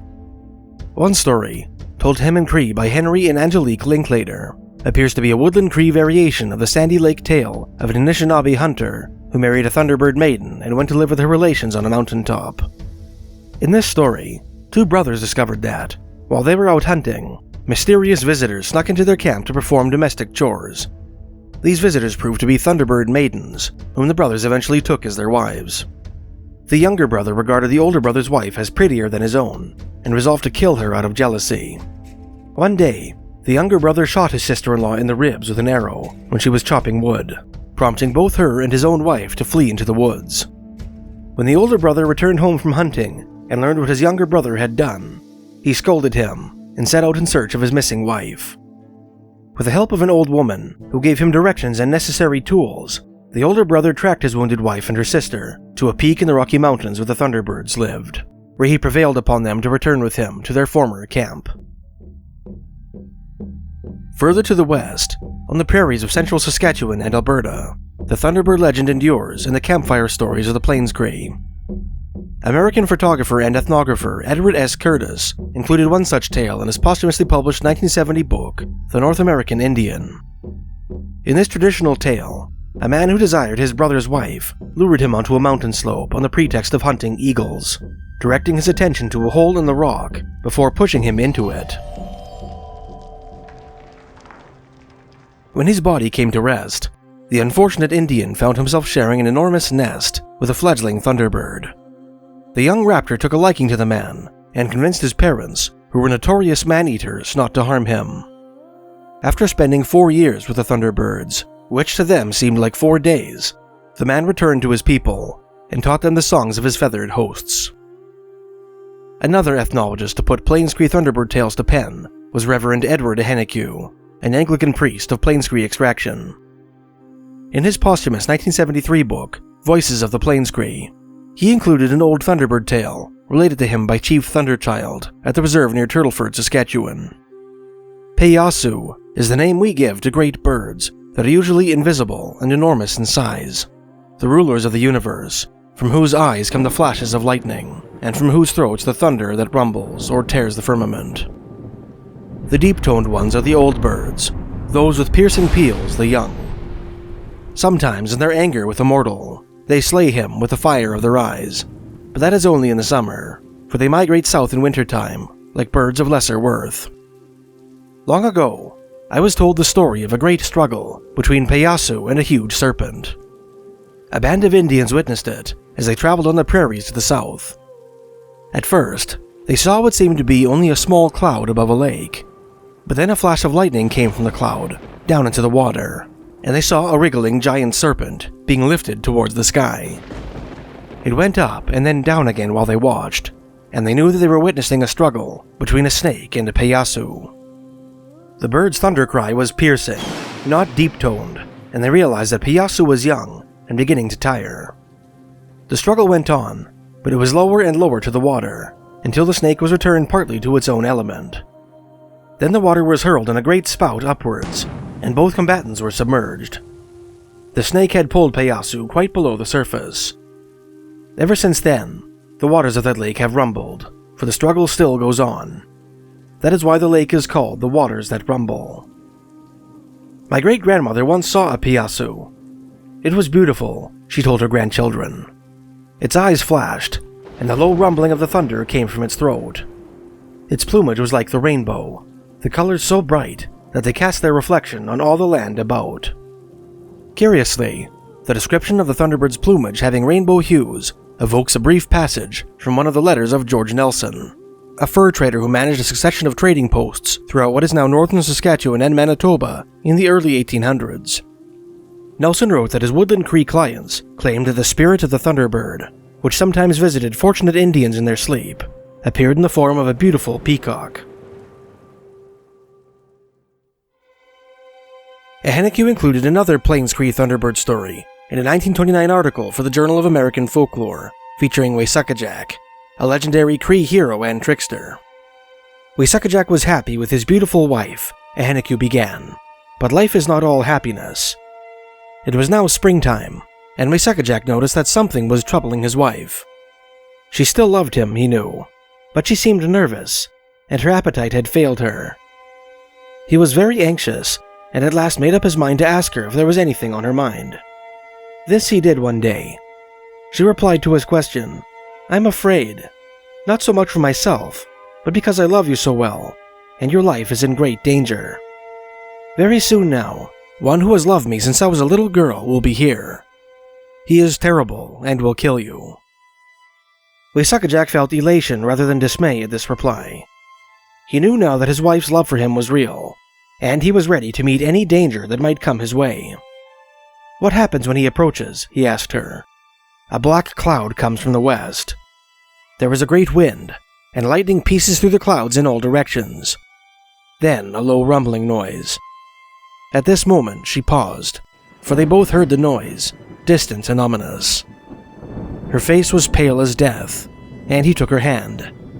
"It is he," she gasped faintly. Reassuring his wife that everything would be all right, Wechuge asked her to tell her father, the chief, to advise his people to secure their wigwams.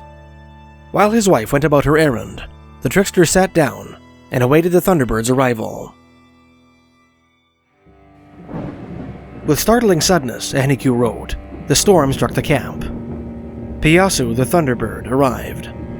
He threw the door flap of Wechuge's tent open rudely as he strode in. "Go out," he yelled to Wechuge in thunderous tones, while his eyes flashed forked lightning. Wechuge proposed that the two of them settle their business outside, and followed Payasu into the open, bringing a buffalo robe with him. On the pretext of unfurling the robe so that they could sit on it, the trickster shook the buffalo hide in imitation of the flapping of a crow's wing, generating a cooling wind. He shook the robe a second time, blanketing the area with frost. When he shook the robe a third time, the frozen trees began to crackle. Payasu the Thunderbird began to shiver with the cold, Ehenekyu wrote. His one weakness was his inability to live except in warm atmosphere. "You have beaten me," he said. "I love her, but she is yours. Whatever power I may have is yours. Only save my life."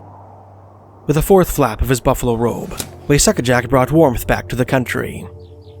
He then bade his rival farewell, imploring him to always remember that he had been defeated by the power of the crow. In subsequent years, Ehenekyu concluded, the Indians threw crowweed on the fire whenever there was much lightning and thunder, and all through the camp could be heard people crying, "Caw, caw, caw," in order to ward off the danger of being struck by lightning. Later in his piece, Ahenekyu made a distinction between the Thunderbird and a colossal man-eating raptor called the Crimson Eagle, said to have inhabited the country in the ancient past before Wechuge put an end to its existence. There are other Cree Thunderbird stories buried in forgotten Canadian ethnologies, and doubtless many more filed away in the mnemonic shelves of Cree elders across the Great White North, which I hope will become the subjects of future pieces.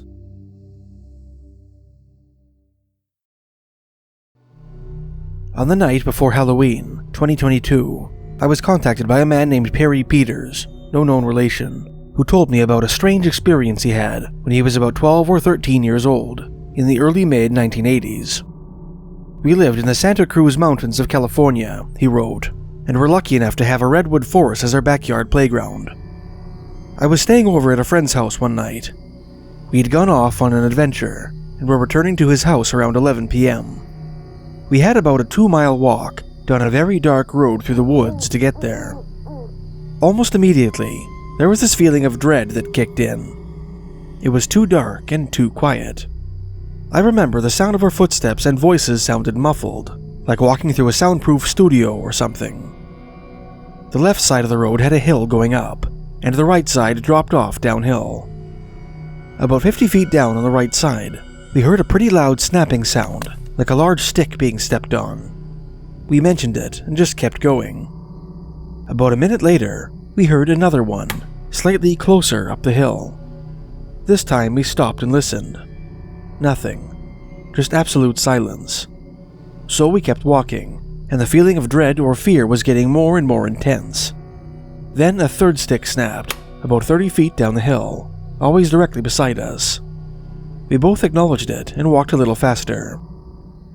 Further down the road, Peters explained, was a small valley which left a dark V-shaped shadow in the trees.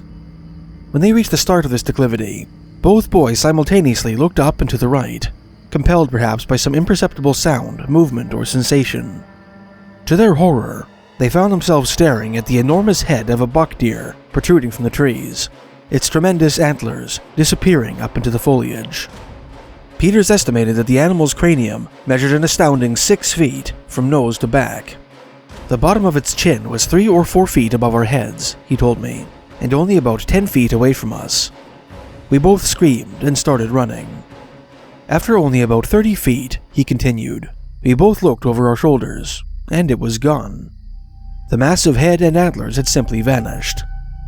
The boys stopped running, half suspecting that they might have been spooked by some optical illusion rendered by the darkness. On discussing their experience, however, both immediately confirmed that the image they had seen was the head of an enormous deer. Unnerved, the friends continued down the road at a brisk walk. About half a minute later, another large stick snapped loudly in the forest to their right, only about 10 feet away, spurring the friends into a panicked sprint. They reached their destination without further incident. To this day, 4 decades later, neither Peters nor his childhood friend know what they encountered that night in the redwood forest of Northern California, and neither is particularly keen on strolling by the woods after dark. Peters' frightening experience evokes a strange phenomenon which this author has touched on several times in the past.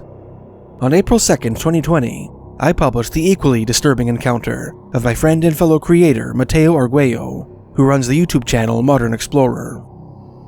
Late one night, in October 2015, Mateo went for a nighttime hike with his friend Austin on the slopes of Pikes Peak, Colorado. While trailing behind Mateo, Austin caught a glimpse of a strange gray figure watching him from the shadows of the trees. The figure was vaguely human-like in appearance, but emaciated to the point of cadaverous. It had dark eyes and seemed to be covered with hair.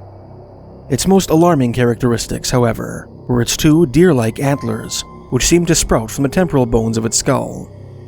Austin only saw the creature for a few moments, illuminated as it was by the light of his headlamp, before it strode ahead of him on 2 legs and disappeared silently into the trees. Incredibly, the ghastly entities encountered by Perry and Austin have ample, if obscure, precedents in native Canadian folklore, some of which this author touched on in a previous piece published in November 2020. In the high Arctic, The Inuit have traditional tales about mountain-dwelling shapeshifters called Idgerate, or caribou people, who often assume the form of caribou with strange-looking red eyes.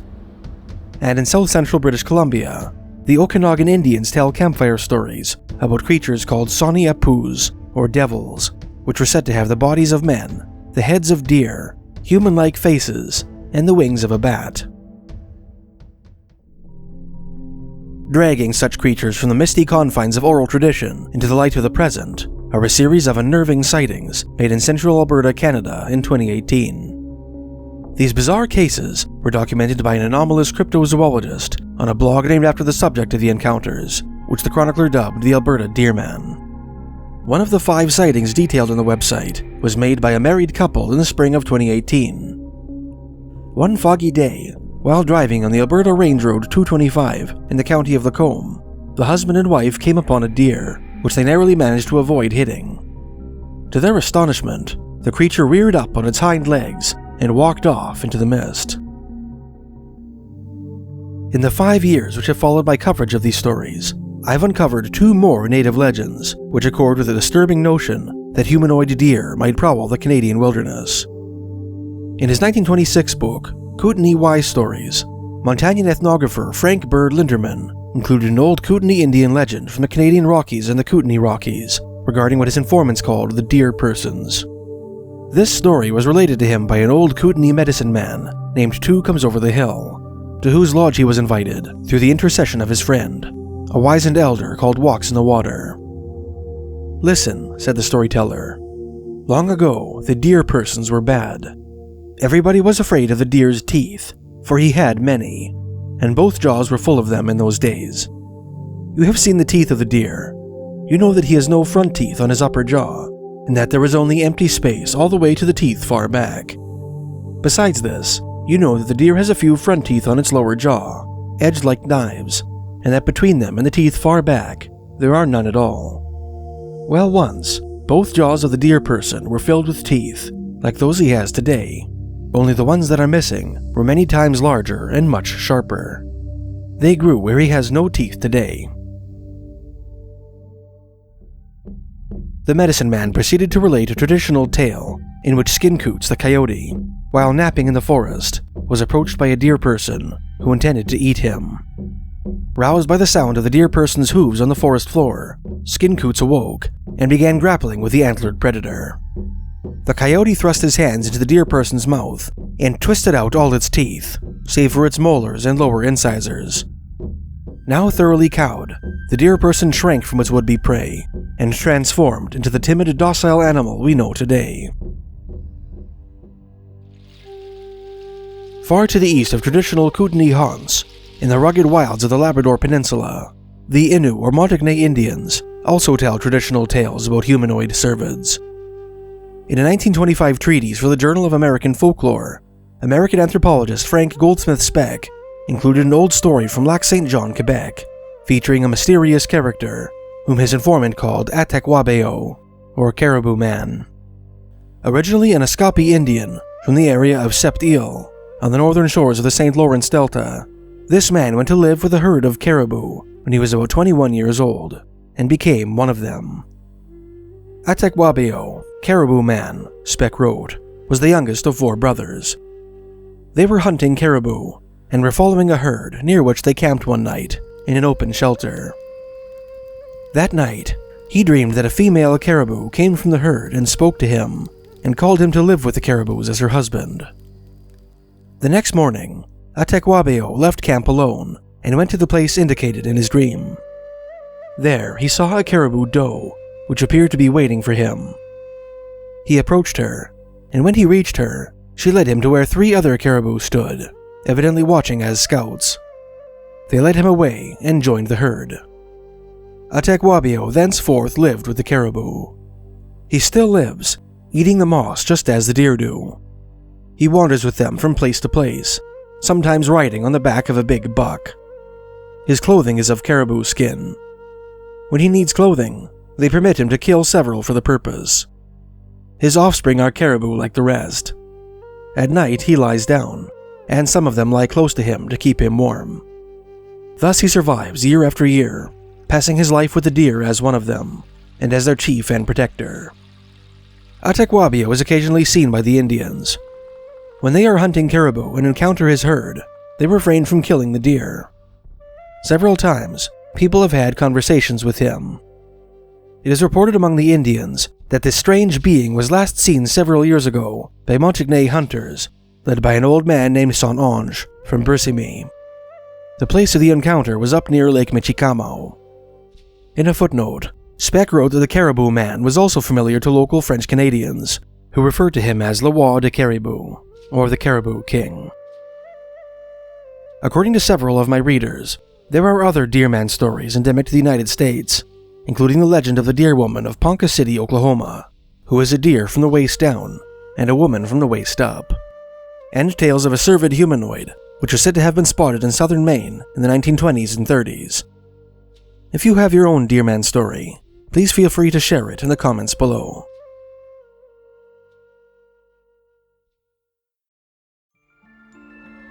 For most Westerners, the term Little People, when used in the context of folklore, might conjure up images of the leprechauns of Irish fable, the dwarves of Germanic legend, or the fairies of Celtic tradition. It might surprise some Canadians to learn that a wealth of forgotten tales, eerily similar to these European legends, can be found in nearly every corner of the Great White North, in both First Nations and settler tradition. The area with the highest concentration of such stories seems to be the province of Ontario, home of the Great Lakes, the Canadian Shield, and the southern shores of Hudson's Bay. In previous pieces, we explored the Kashubian dwarf lore of the Madawaska Highlands, east of Algonquin Provincial Park, Cornish-Canadian pixie legends from Ontario's Oxford and Waterloo counties, historical Ojibwe tales of Memaguesoak, or cliff-dwelling water dwarfs, set in Ontario's Lake Nipissing, Lake Timiskaming, and Oiseau Rock, and first-hand encounters with little people in Toronto's Scarborough District, Rouge National Urban Park, and the towns of Bancroft and Port Perry. In this piece, we will dig up more traditional native little people legends from Canada's Heartland province. In his 1965 book, Legends of My People, The Great Ojibwe, celebrated Canadian Anishinaabe artist Norval Morrisseau included a strange story told to him by Ojibwe elders from Ontario's Lake Nipigon. This story describes a race of little people who once lived in the frozen forests and muskeg surrounding Fort Albany, a historic Hudson's Bay Company trading post built where the Albany River meets James Bay. The artist made a distinction between the diminutive subjects of this tale and the aforementioned cliff-dwelling Memaguesoak, as he called them, regarding the latter as mermen. There was a tribe of Indians called Ojibwe, Morrisseau wrote, who were very troublesome, although they never hurt or killed anyone, but they had a habit of stealing whatever they got their hands on. Sometimes they would try to steal young women for wives. At times they succeeded. These Indians were short and heavy, about 4.5 to 5 feet tall.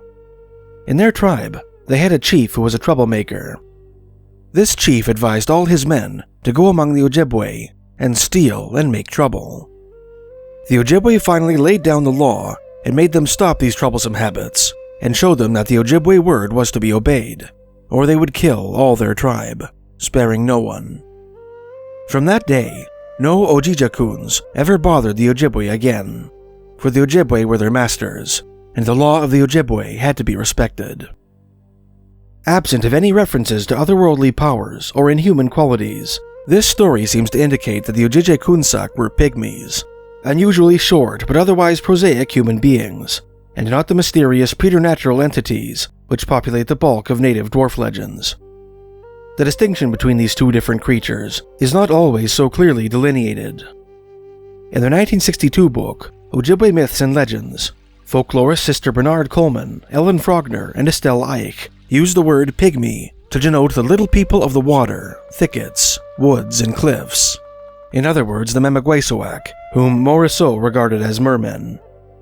Usually, wrote the folklorists, we heard that the home of these tiny people was under the hills. One informant said that the little people were especially mischievous on stormy nights. They caused no end of trouble. They themselves could never be seen, but the next morning, their footprints in the sand along the lakeshore gave evidence that they had been there. A more thorough description of the legendary Little People of Ontario appears in American anthropologist Frank Goldsmith Speck's 1915 treatise on the myths and folklore of the Algonquin of Lake Timiskaming and the Ojibwe of Lake Temagami. According to Speck, the Ojibwe of Lake Temagami regarded the Memegwesi, as he called them, as a species of creature which lives in the high, remote ledges. They are small and have hair growing all over their bodies. The Indians think they are like monkeys, judging from specimens of the latter which they have seen in the picture books. These dwarf-like creatures have ugly faces and seek to hide them when they meet with people. A little narrative of a meeting with these creatures is told by some Temagami Indians who had been to Lake Timiskaming.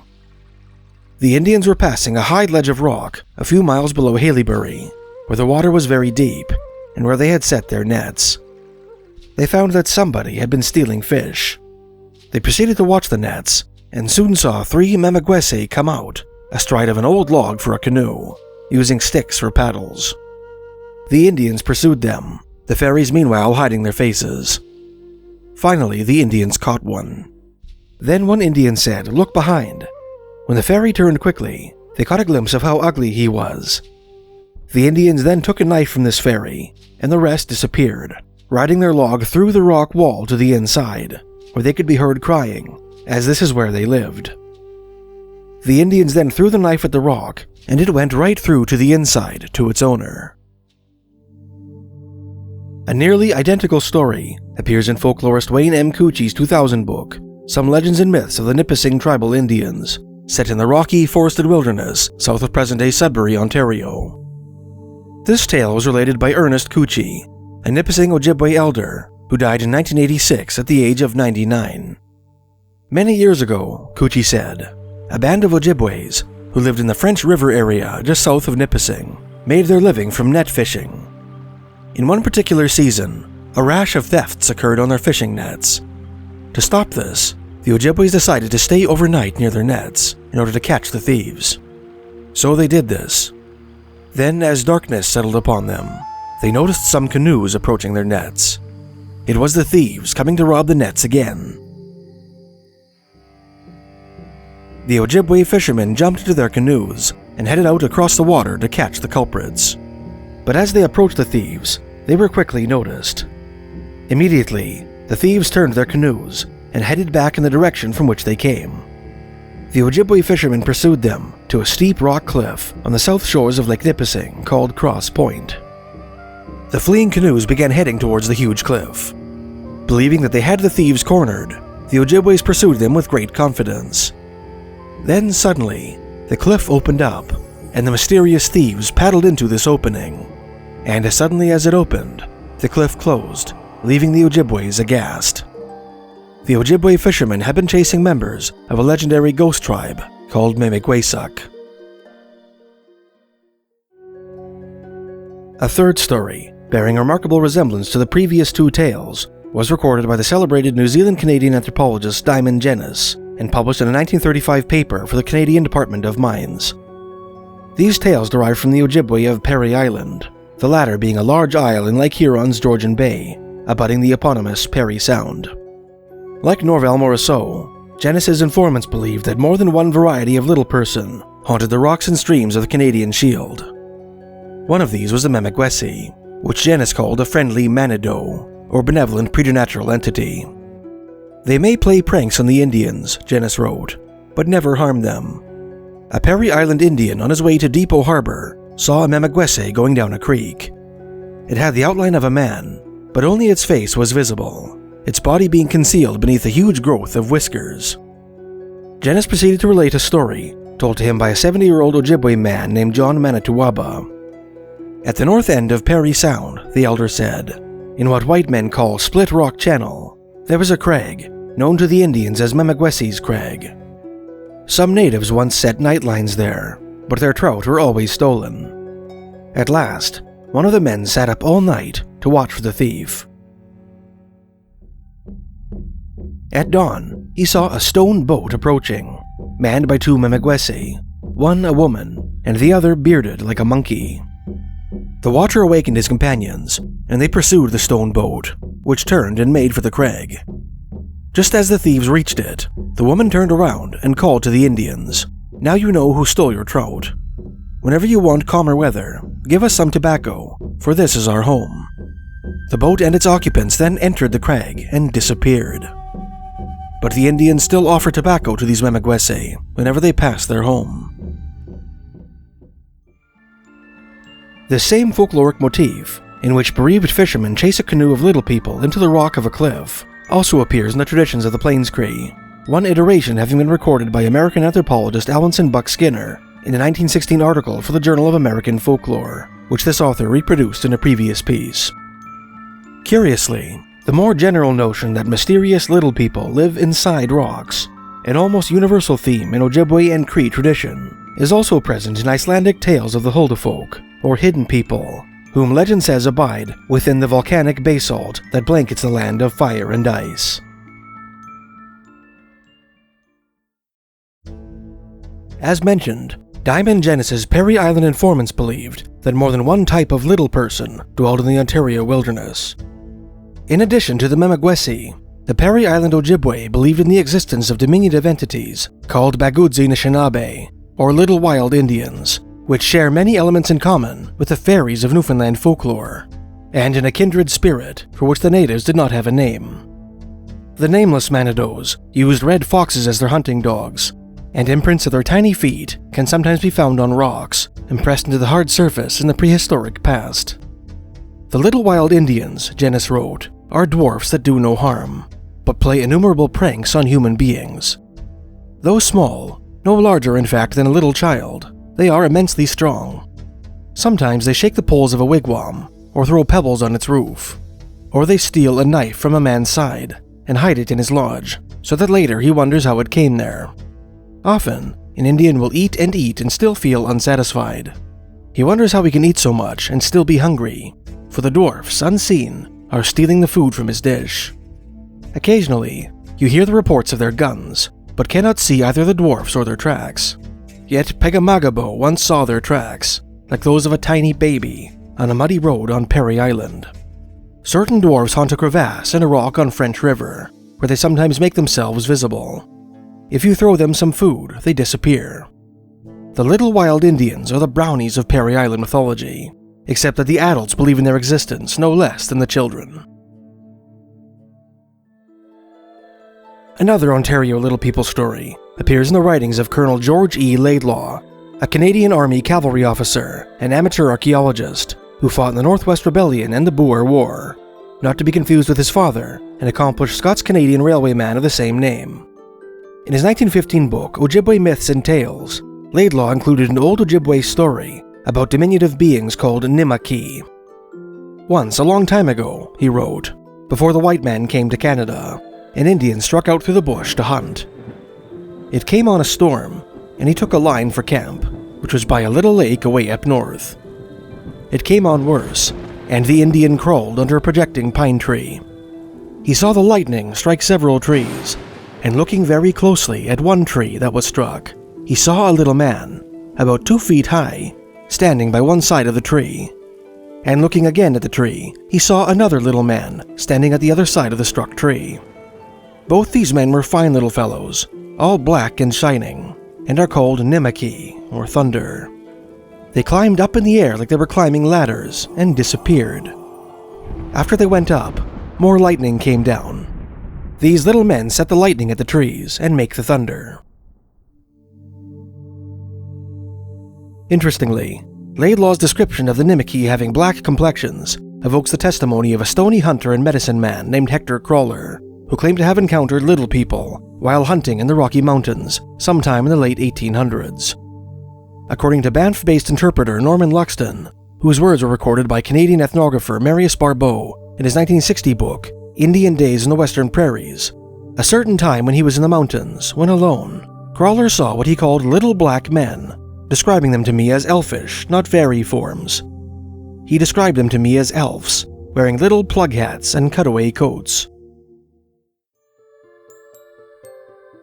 Our last Ontario story is taken from a 2023 article for the North Ontario travel website, written by a student named Josie Cormier. Josie is a member of the Red Rock Indian Band, located on Nipigon Bay, at the northern end of Lake Superior. According to Josie's grandmother, Doghead Mountain, located across the bay from the reserve, was traditionally called Wechuge, or Mountain of the Little People. According to Josie's grandmother, Doghead's stunted inhabitants lived in the roots of the mountain and delighted in playing tricks on those who trespassed on their haunts. When I asked her about what kind of tricks they play, Josie wrote, she said they like to do things like tip your water over if you leave it out on the ground open and unattended. Then she told me about someone she knew who had a trap line over there, and whenever they trapped something, the little people would let it go. If you'd like to hear first-hand encounters of little people in Canada, please check out my video, Real Encounters with Little People in Canada, which you can find by clicking the link in the description.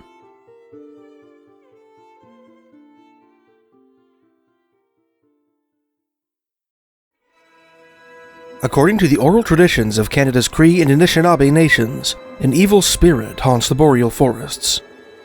Known as the Wendigo, Windigo, or Windigo, this malevolent entity is driven by a mindless compulsion to consume human flesh, a desire which it instills into luckless humans who make themselves vulnerable to its pernicious influence. In physical form, the Wendigo is described as a gaunt corpse-like human, often of immense stature, with ragged lips long chewed to ribbons in its perpetual bid for satiation, and a heart of ice, which renders it almost impossible to kill. Just north of the western frontier of Cree territory, in the watershed of the Peace River, which sprawls across the border of northeastern British Columbia and northwestern Alberta, lies the traditional territory of the Dunne-za, also known as the Dunne-za or Beaver Indians, a Dene people closely related to the Sasquatch of northern BC. Despite their former antagonism with the southerly woodland Cree, which is said to have ended around the turn of the 19th century on the banks of what would thereafter be known as the Peace River, the Beaver shared the Cree's belief that an evil man-eating entity lurked in the surrounding woods. The Beaver called this monster the Wechuge, or Wechuge. Their conception of this creature, and its relationship with human beings, however, differed fundamentally from that of their Cree neighbors, appearing to be a facet of a complex philosophy by which the Beaver perceived mankind's interplay with the invisible world. This belief, and its differences with that of Cree and Algonquian interpretations of the Wendigo, was brought to the attention of Western academia in the 1970s by American anthropologist Robin Wrightington, who outlined it in a 1976 article for the journal Anthropologica, and elaborated on it in his 1986 contribution to Volume 6 of the Smithsonian's Handbook of North American Indians.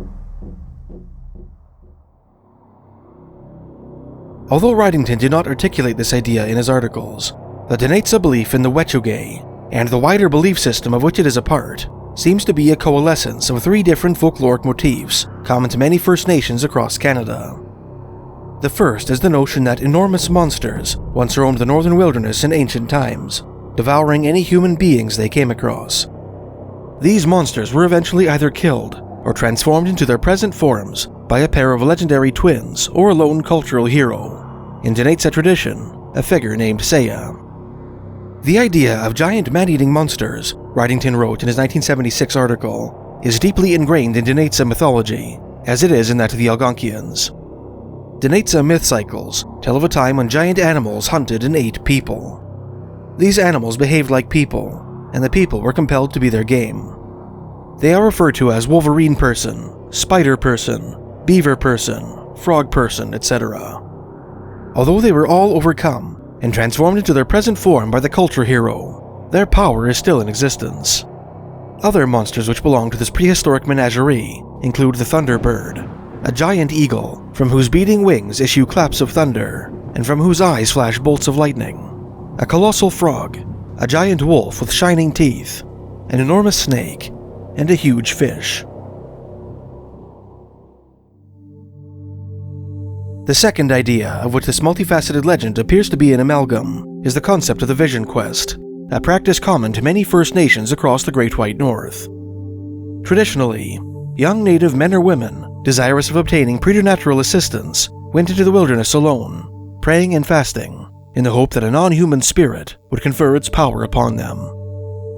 Unlike other nations, which believed that preternatural power could be bestowed by all manner of animals and elemental spirits, the Beaver maintained that medicine power, as Wrightington's informants called it, derived exclusively from the giant man-eating monsters of prehistory. Each preternatural gift given by these ancient spirits came with certain taboos related to the unique nature of the spirit that bestowed it. If the recipients or their fellow tribesmen violated one of these medicine taboos, their spirit helpers would become so powerful that they could hijack the psyches of their mortal hosts, enabling them to vicariously kill and devour human beings as they once did in the ancient past. As Wrightington put it, for every power there is a myth, and within each of these stories is the information relevant to the personal taboos demanded of the person who has encountered that power in a vision quest. To act in a way that evokes the behavior of the mythic monster associated with a person's medicine is to activate the myth and bring it into reality. One example which Wrightington included to illustrate this belief involved a white woman from the Peace River area who spent time among the Beaver Indians. One day, the woman visited the camp of an old man named Jumby.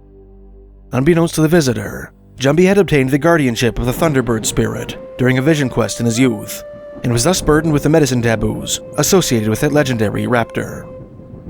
During her visit, the white woman, without asking permission or issuing any warning, suddenly raised her camera and prepared to take a photo of the elder. Several young men in the camp immediately urged her to refrain from taking the snapshot, telling her that the old man didn't like to have his picture taken. Although Dunne-za do not like to have their pictures taken without having been given the opportunity to give their consent, Wrightington wrote, the issue in this case was more serious. It was the flash that the old man did not like, a flash evocative of the lightning produced by his guardian spirit, the Thunderbird. The white woman persisted in attempting to take the picture, the anthropologist continued, and Jumby, seeing that she would not respect his personal space, dove beneath a sleeping robe in the back of the tent. To the white woman, this was an act of fear, and reinforced her belief that Indians are childlike and superstitious. To every Dunne-za present, however, Jumby's action demonstrated his power, not weakness, and bravery rather than fear. To have been exposed to the flash would have made him too strong. It would have risked bringing down to earth the power of the giant eagle, whose flashing eyes still penetrate from heaven to earth in times of storm. The power would have compelled the man to become the person-eating monster. The man would have lost his own will and judgment to that of the all-consuming monster inherent within himself by virtue of his encounter with it during the experience of visionary transformation as a child.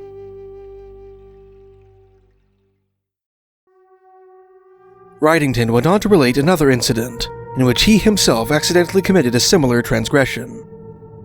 One day, the anthropologist found himself driving with several Beaver Indians, one of whom was an elder named Charlie Yahe, whom the Dunne-za venerated as a powerful prophet and dreamer.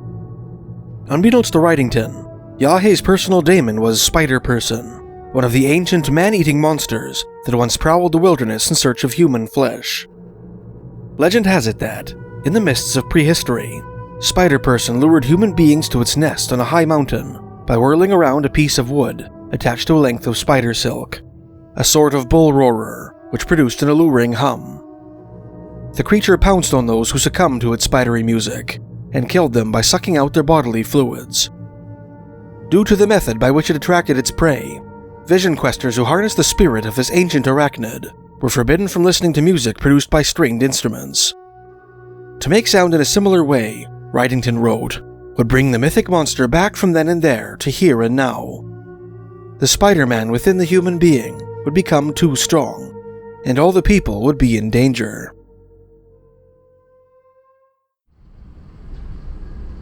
Wrightington was blissfully unaware of Yahe's medicine taboo as he trundled down a Peace River byway with his native passengers, and thought nothing of turning the radio to a country music station as he drove. A young man who was riding with him immediately reached over and turned the radio off, simply stating that the old man didn't like such music. Wrightington later learned that Charlie Yahe's personal medicine taboo was listening to any sound made by a stringed instrument, including the guitars, banjos, and fiddles, which gave country music its unique flavor. Indeed, the anthropologist wrote, once in town, he had been in a cafe when a jukebox began playing guitar music, and he had begun to get too strong. He was hustled out of town and into the bush, where another person sang his medicine song to overcome the emerging monster within the old man. The anthropologist went on to relate another story, in which a frail elderly man with frog power began madly hopping up and down after accidentally eating meat pervaded with fly eggs, and a case in which a lame man with wolf power began attacking children with a sharpened nail when his medicine bundle was stolen. Both of these men were subdued by the medicine powers of other band members before they could become too strong and inflict more serious damage. If left unchecked, people whose guardian spirits were awakened through the violation of their medicine taboos would transmogrify into a powerful man-eating entity called a Wechuge, a nigh-invincible monster with a heart of ice, sharply reminiscent of the Wendigo of Cree and Algonquin tradition, and the third element of which our tripartite legend is composed. Like the Wendigo, the Wechuge evokes a man-eating, often giant humanoid, common to native traditions across the country, which anthropologists typically refer to as the cannibal.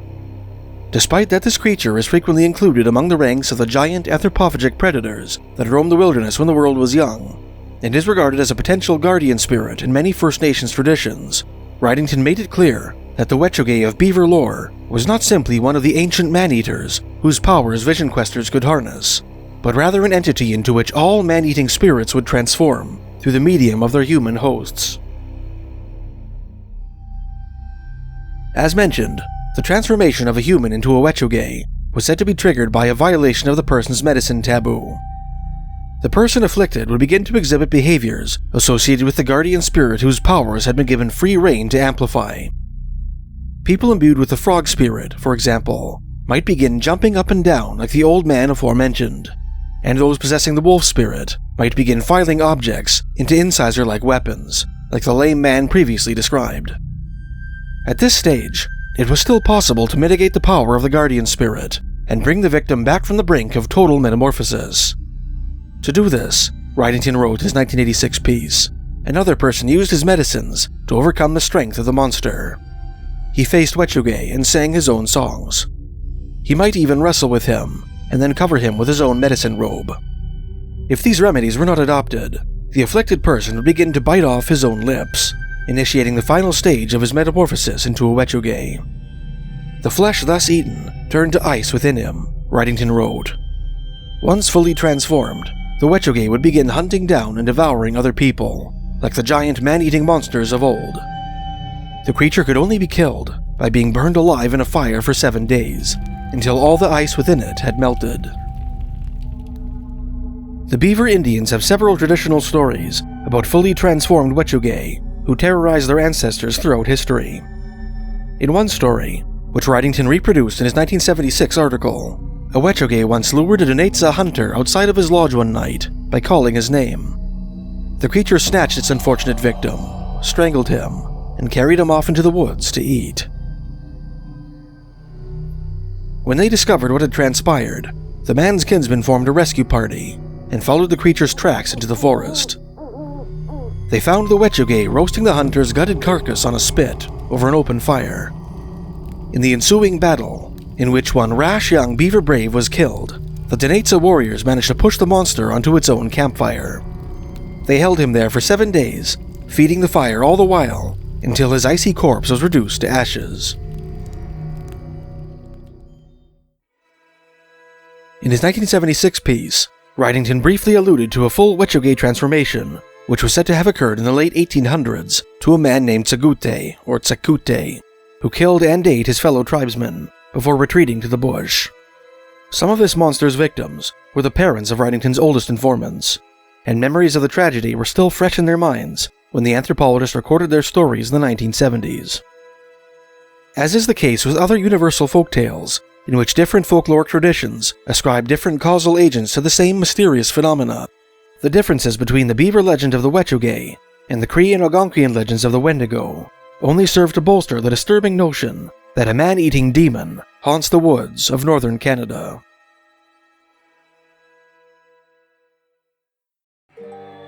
With summer right around the corner, thousands of Canadians are gearing up for long-awaited vacations at their favorite lakeside retreats. In beautiful British Columbia, Shuswap Lake will soon abound with houseboaters. The walkway encircling Alberta's Lake Louise will be crawling with international tourists. Fishing lines will be cast in Saskatchewan's Lake Diefenbaker. Motorboats will ply the rough waters of Manitoba's Lake Winnipeg, and canoes will dot the pristine surface of Ontario's Lake Muskoka.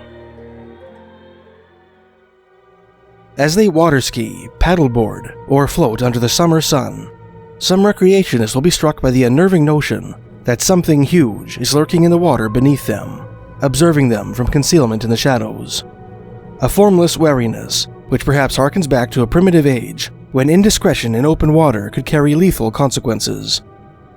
Most of those who experience this uncanny sensation will shrug it off as soon as it arises, primeval prudence giving way to the comforting logic that there is nothing to be afraid of in Canadian lakes. This reassuring sentiment might carry less water, however, for those familiar with local native legend. For centuries, Canada's First Nations have told stories about monsters that haunt lakes and rivers across the Great White North. Some of these creatures, like the terrific amphibian which the Sino'tlkai say dwell in BC's Okanagan Lake, have gained international renown. Others are more obscure, their tales enduring only in forgotten ethnologies and in hazy oral traditions bandied about remote reserves on cold winter nights. In this video, we will explore forgotten native legends of lake monsters in Canada.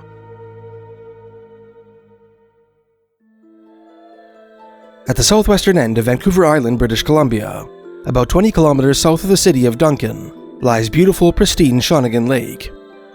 Crowned by a quaint town of the same name, which boasts one of the tallest railway trestle bridges in the world, Shawnigan Lake is the site of the historic last spike of the Esquimalt and Nanaimo Railway, hammered home by Prime Minister Sir John A. Macdonald himself, and an island which encompasses a provincial park commemorated in honor of 2 local casualties of the Second World War.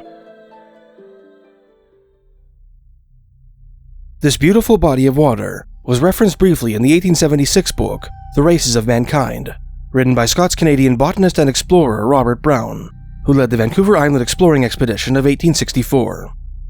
In his book, Brown alluded to a strange legend common to the southern coast Salish of Washington, the carrier of Stewart Lake, British Columbia, and the Dunne-za of Peace River, Alberta, native peoples, as Brown put it, widely separated, of different races, speaking most dissimilar languages.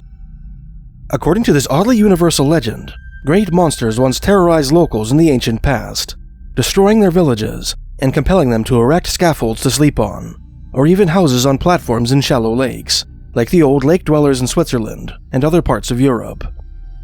It is curious enough, Brown wrote, that in all 3 regions, bones of the mastodon are found in abundance.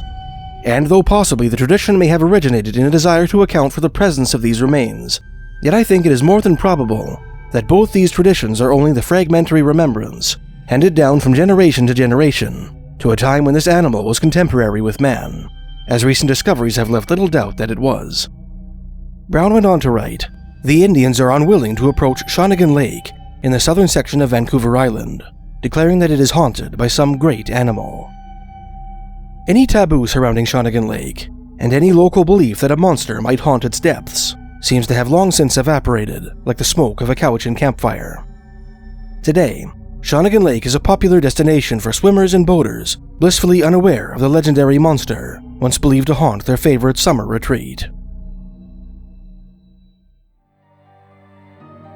More than 300 kilometers northwest of Shawnigan Lake, in the heart of British Columbia's interior plateau, sprawls Kamloops Lake, an augmentation of the Thompson River, which lies a few miles west of the city of Kamloops. Surrounded by arid hills, sprinkled with stands of ponderosa pine, this 29-kilometer-long body of water is a favorite haunt of kayakers and paddle boaters, whose beaches teem with swimmers and sunbathers in the warm summer months. According to the celebrated Canadian geologist and surveyor Dr. George Mercer Dawson, the Shuswap Indians who call Kamloops Lake home once believed that a monster lurked in the lake's western end. In his 1892 Ethnology on the Shuswap people, Dawson wrote, "At the outlet of Kamloops Lake, there was an elk monster, which lived in the middle of the river and killed and ate men." Dawson went on to detail the legendary exploits of a Shuswap cultural hero called Quilla-elt, who took it upon himself to bring an end to the monster's existence.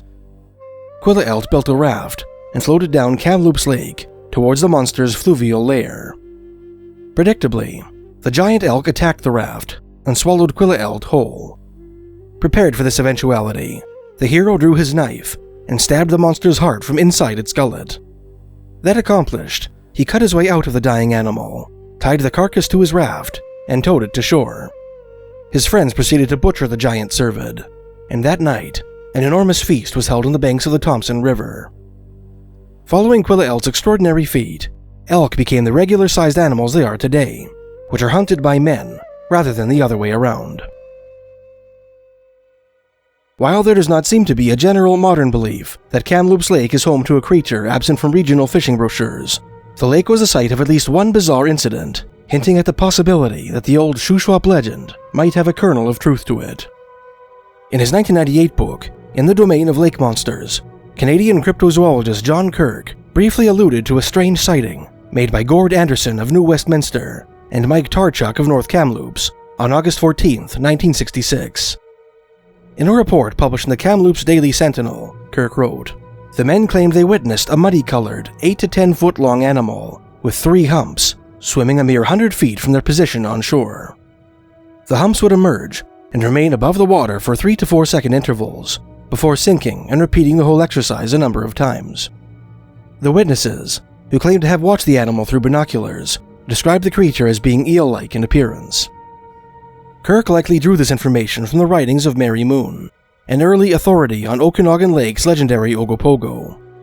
In her 1977 book, Ogopogo, the Okanagan Mystery, Moon made it clear that Anderson and Tarchuk's sighting took place near the eastern end of Kamloops Lake, opposite the watery haunts of the mythic elk monster of Shuswap legend.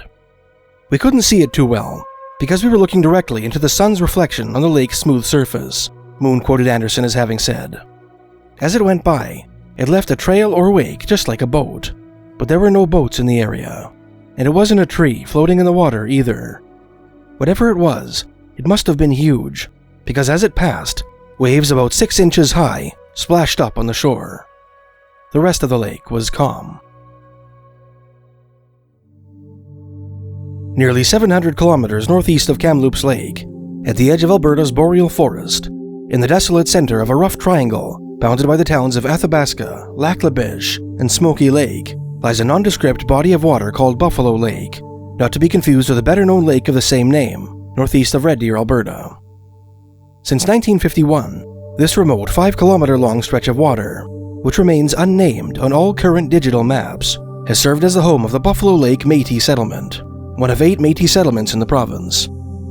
American ethnographer and photographer Edward S. Curtis, in his posthumous 1970 book, The North American Indian, identified this Buffalo Lake northeast of Edmonton as the site of an alarming event by which the Sarcee or Tsuut'ina Indians of central Alberta marked their historic split from the more northerly Beaver Indians, of which they were once a part.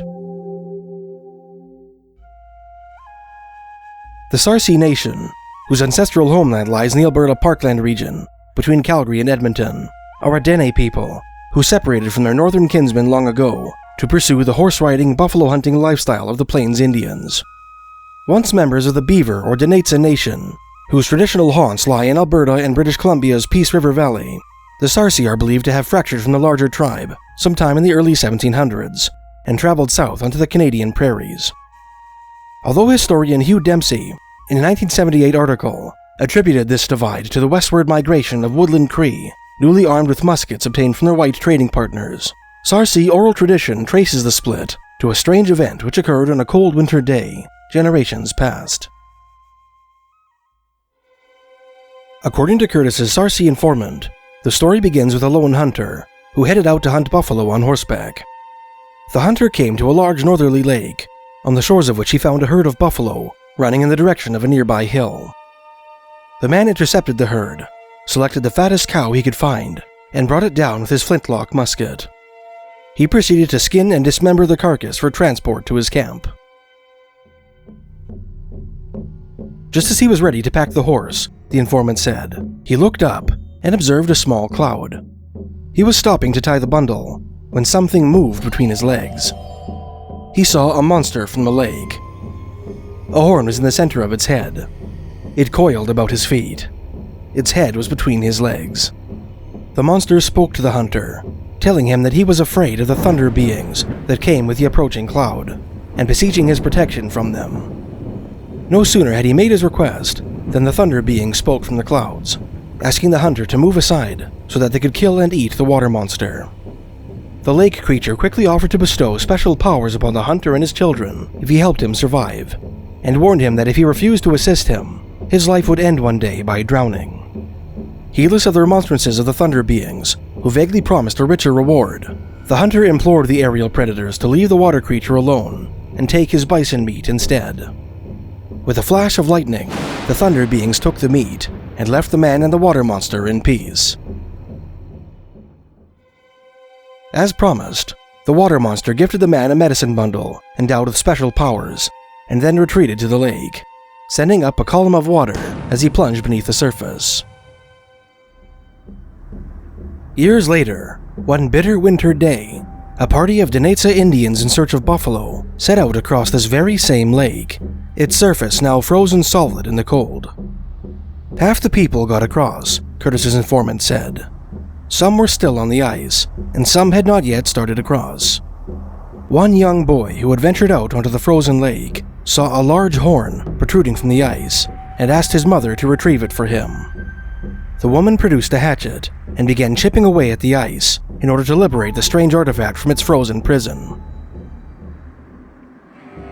Just as the horn seemed to be on the verge of breaking free, it jerked to the side with shocking violence, forming a gaping crack in the ice, which rapidly spread across the length of the lake. The horn, the natives learned, belonged to the monster of the lake, which they had awakened from its winter slumber. The fissure rapidly grew into a gaping chasm, separating the two halves of the band. Shaken by this strange turn of events, the band members who had yet to cross the ice decided to remain in the north, returning to the Peace River area and remaining the Dunne-za. The natives who had already crossed the lake, however, proceeded south onto the prairies, becoming the Sarsi. Although Curtis's informant described the monster of Buffalo Lake as a coiling serpentine creature with a single horn protruding from the center of its head, Anglican missionary Reverend Edward Francis Wilson, in an 1888 report for the British Association of the Advancement of Science, characterized it as an enormous elk, not unlike the legendary monster which the Shuswap claimed haunted the western end of Kamloops Lake.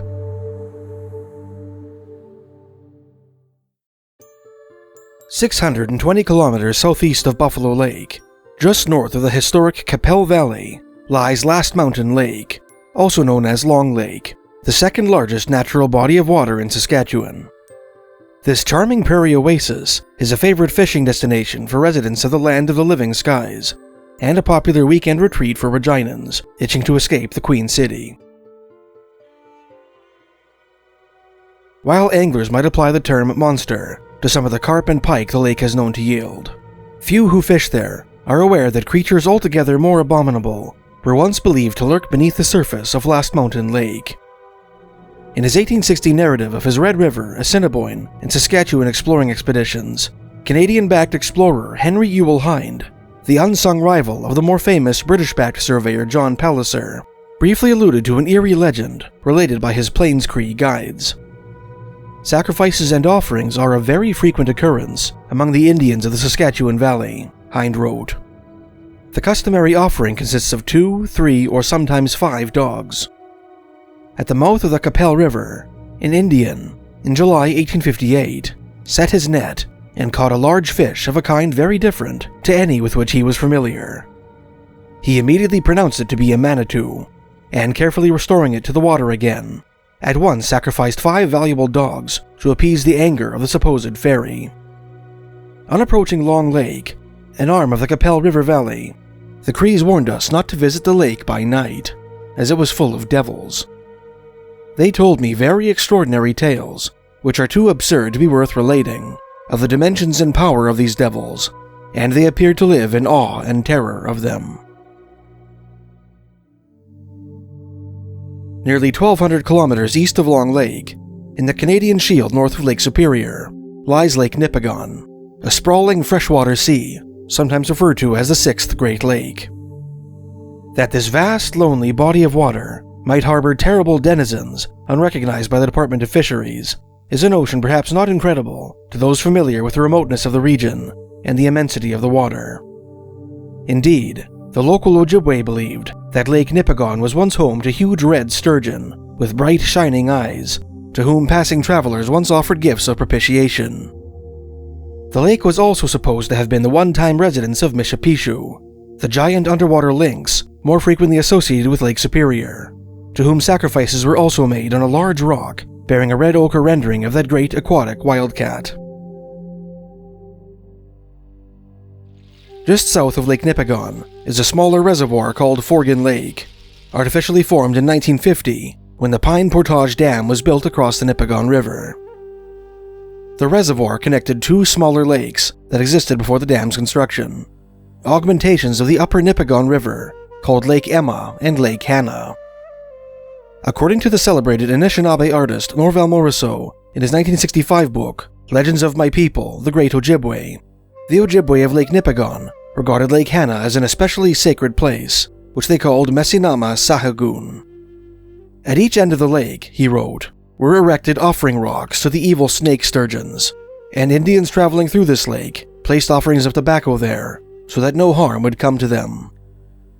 The Ojibwe did not travel in one part of this lake that was believed to be the place where these sturgeons lived, but the other side of the lake was fit for travel. But the Ojibwe still left offerings of tobacco for them there, in order not to offend them. Morrisseau went on to explain how the Ojibwe believed the snake sturgeons arrived in Lake Hannah after plummeting from the heavens one night, an event which oral tradition says was accompanied by a tremendous roar. Local natives soon observed these peculiar fish spawning among regular sturgeon, which were distinguished from the latter by their serpentine bodies and box-shaped heads. After 10 years of cautious observation, a collection of Ojibwe bands gathered on the shores of Lake Hannah and decided to add these strange fish to their summer feast. About 200 families consumed the mysterious flesh and promptly perished. Today, most Canadians dip their toes into waters like these, fearing nothing more than the pinch of a crayfish or the attention of a leech, happily ignorant of the menacing mystery once supposed to lurk beneath their feet. The next time you find yourself atop your favorite Canadian lake and feel the hairs stir on the back of your neck, take heed. Your reflection might not be the only thing that's watching you.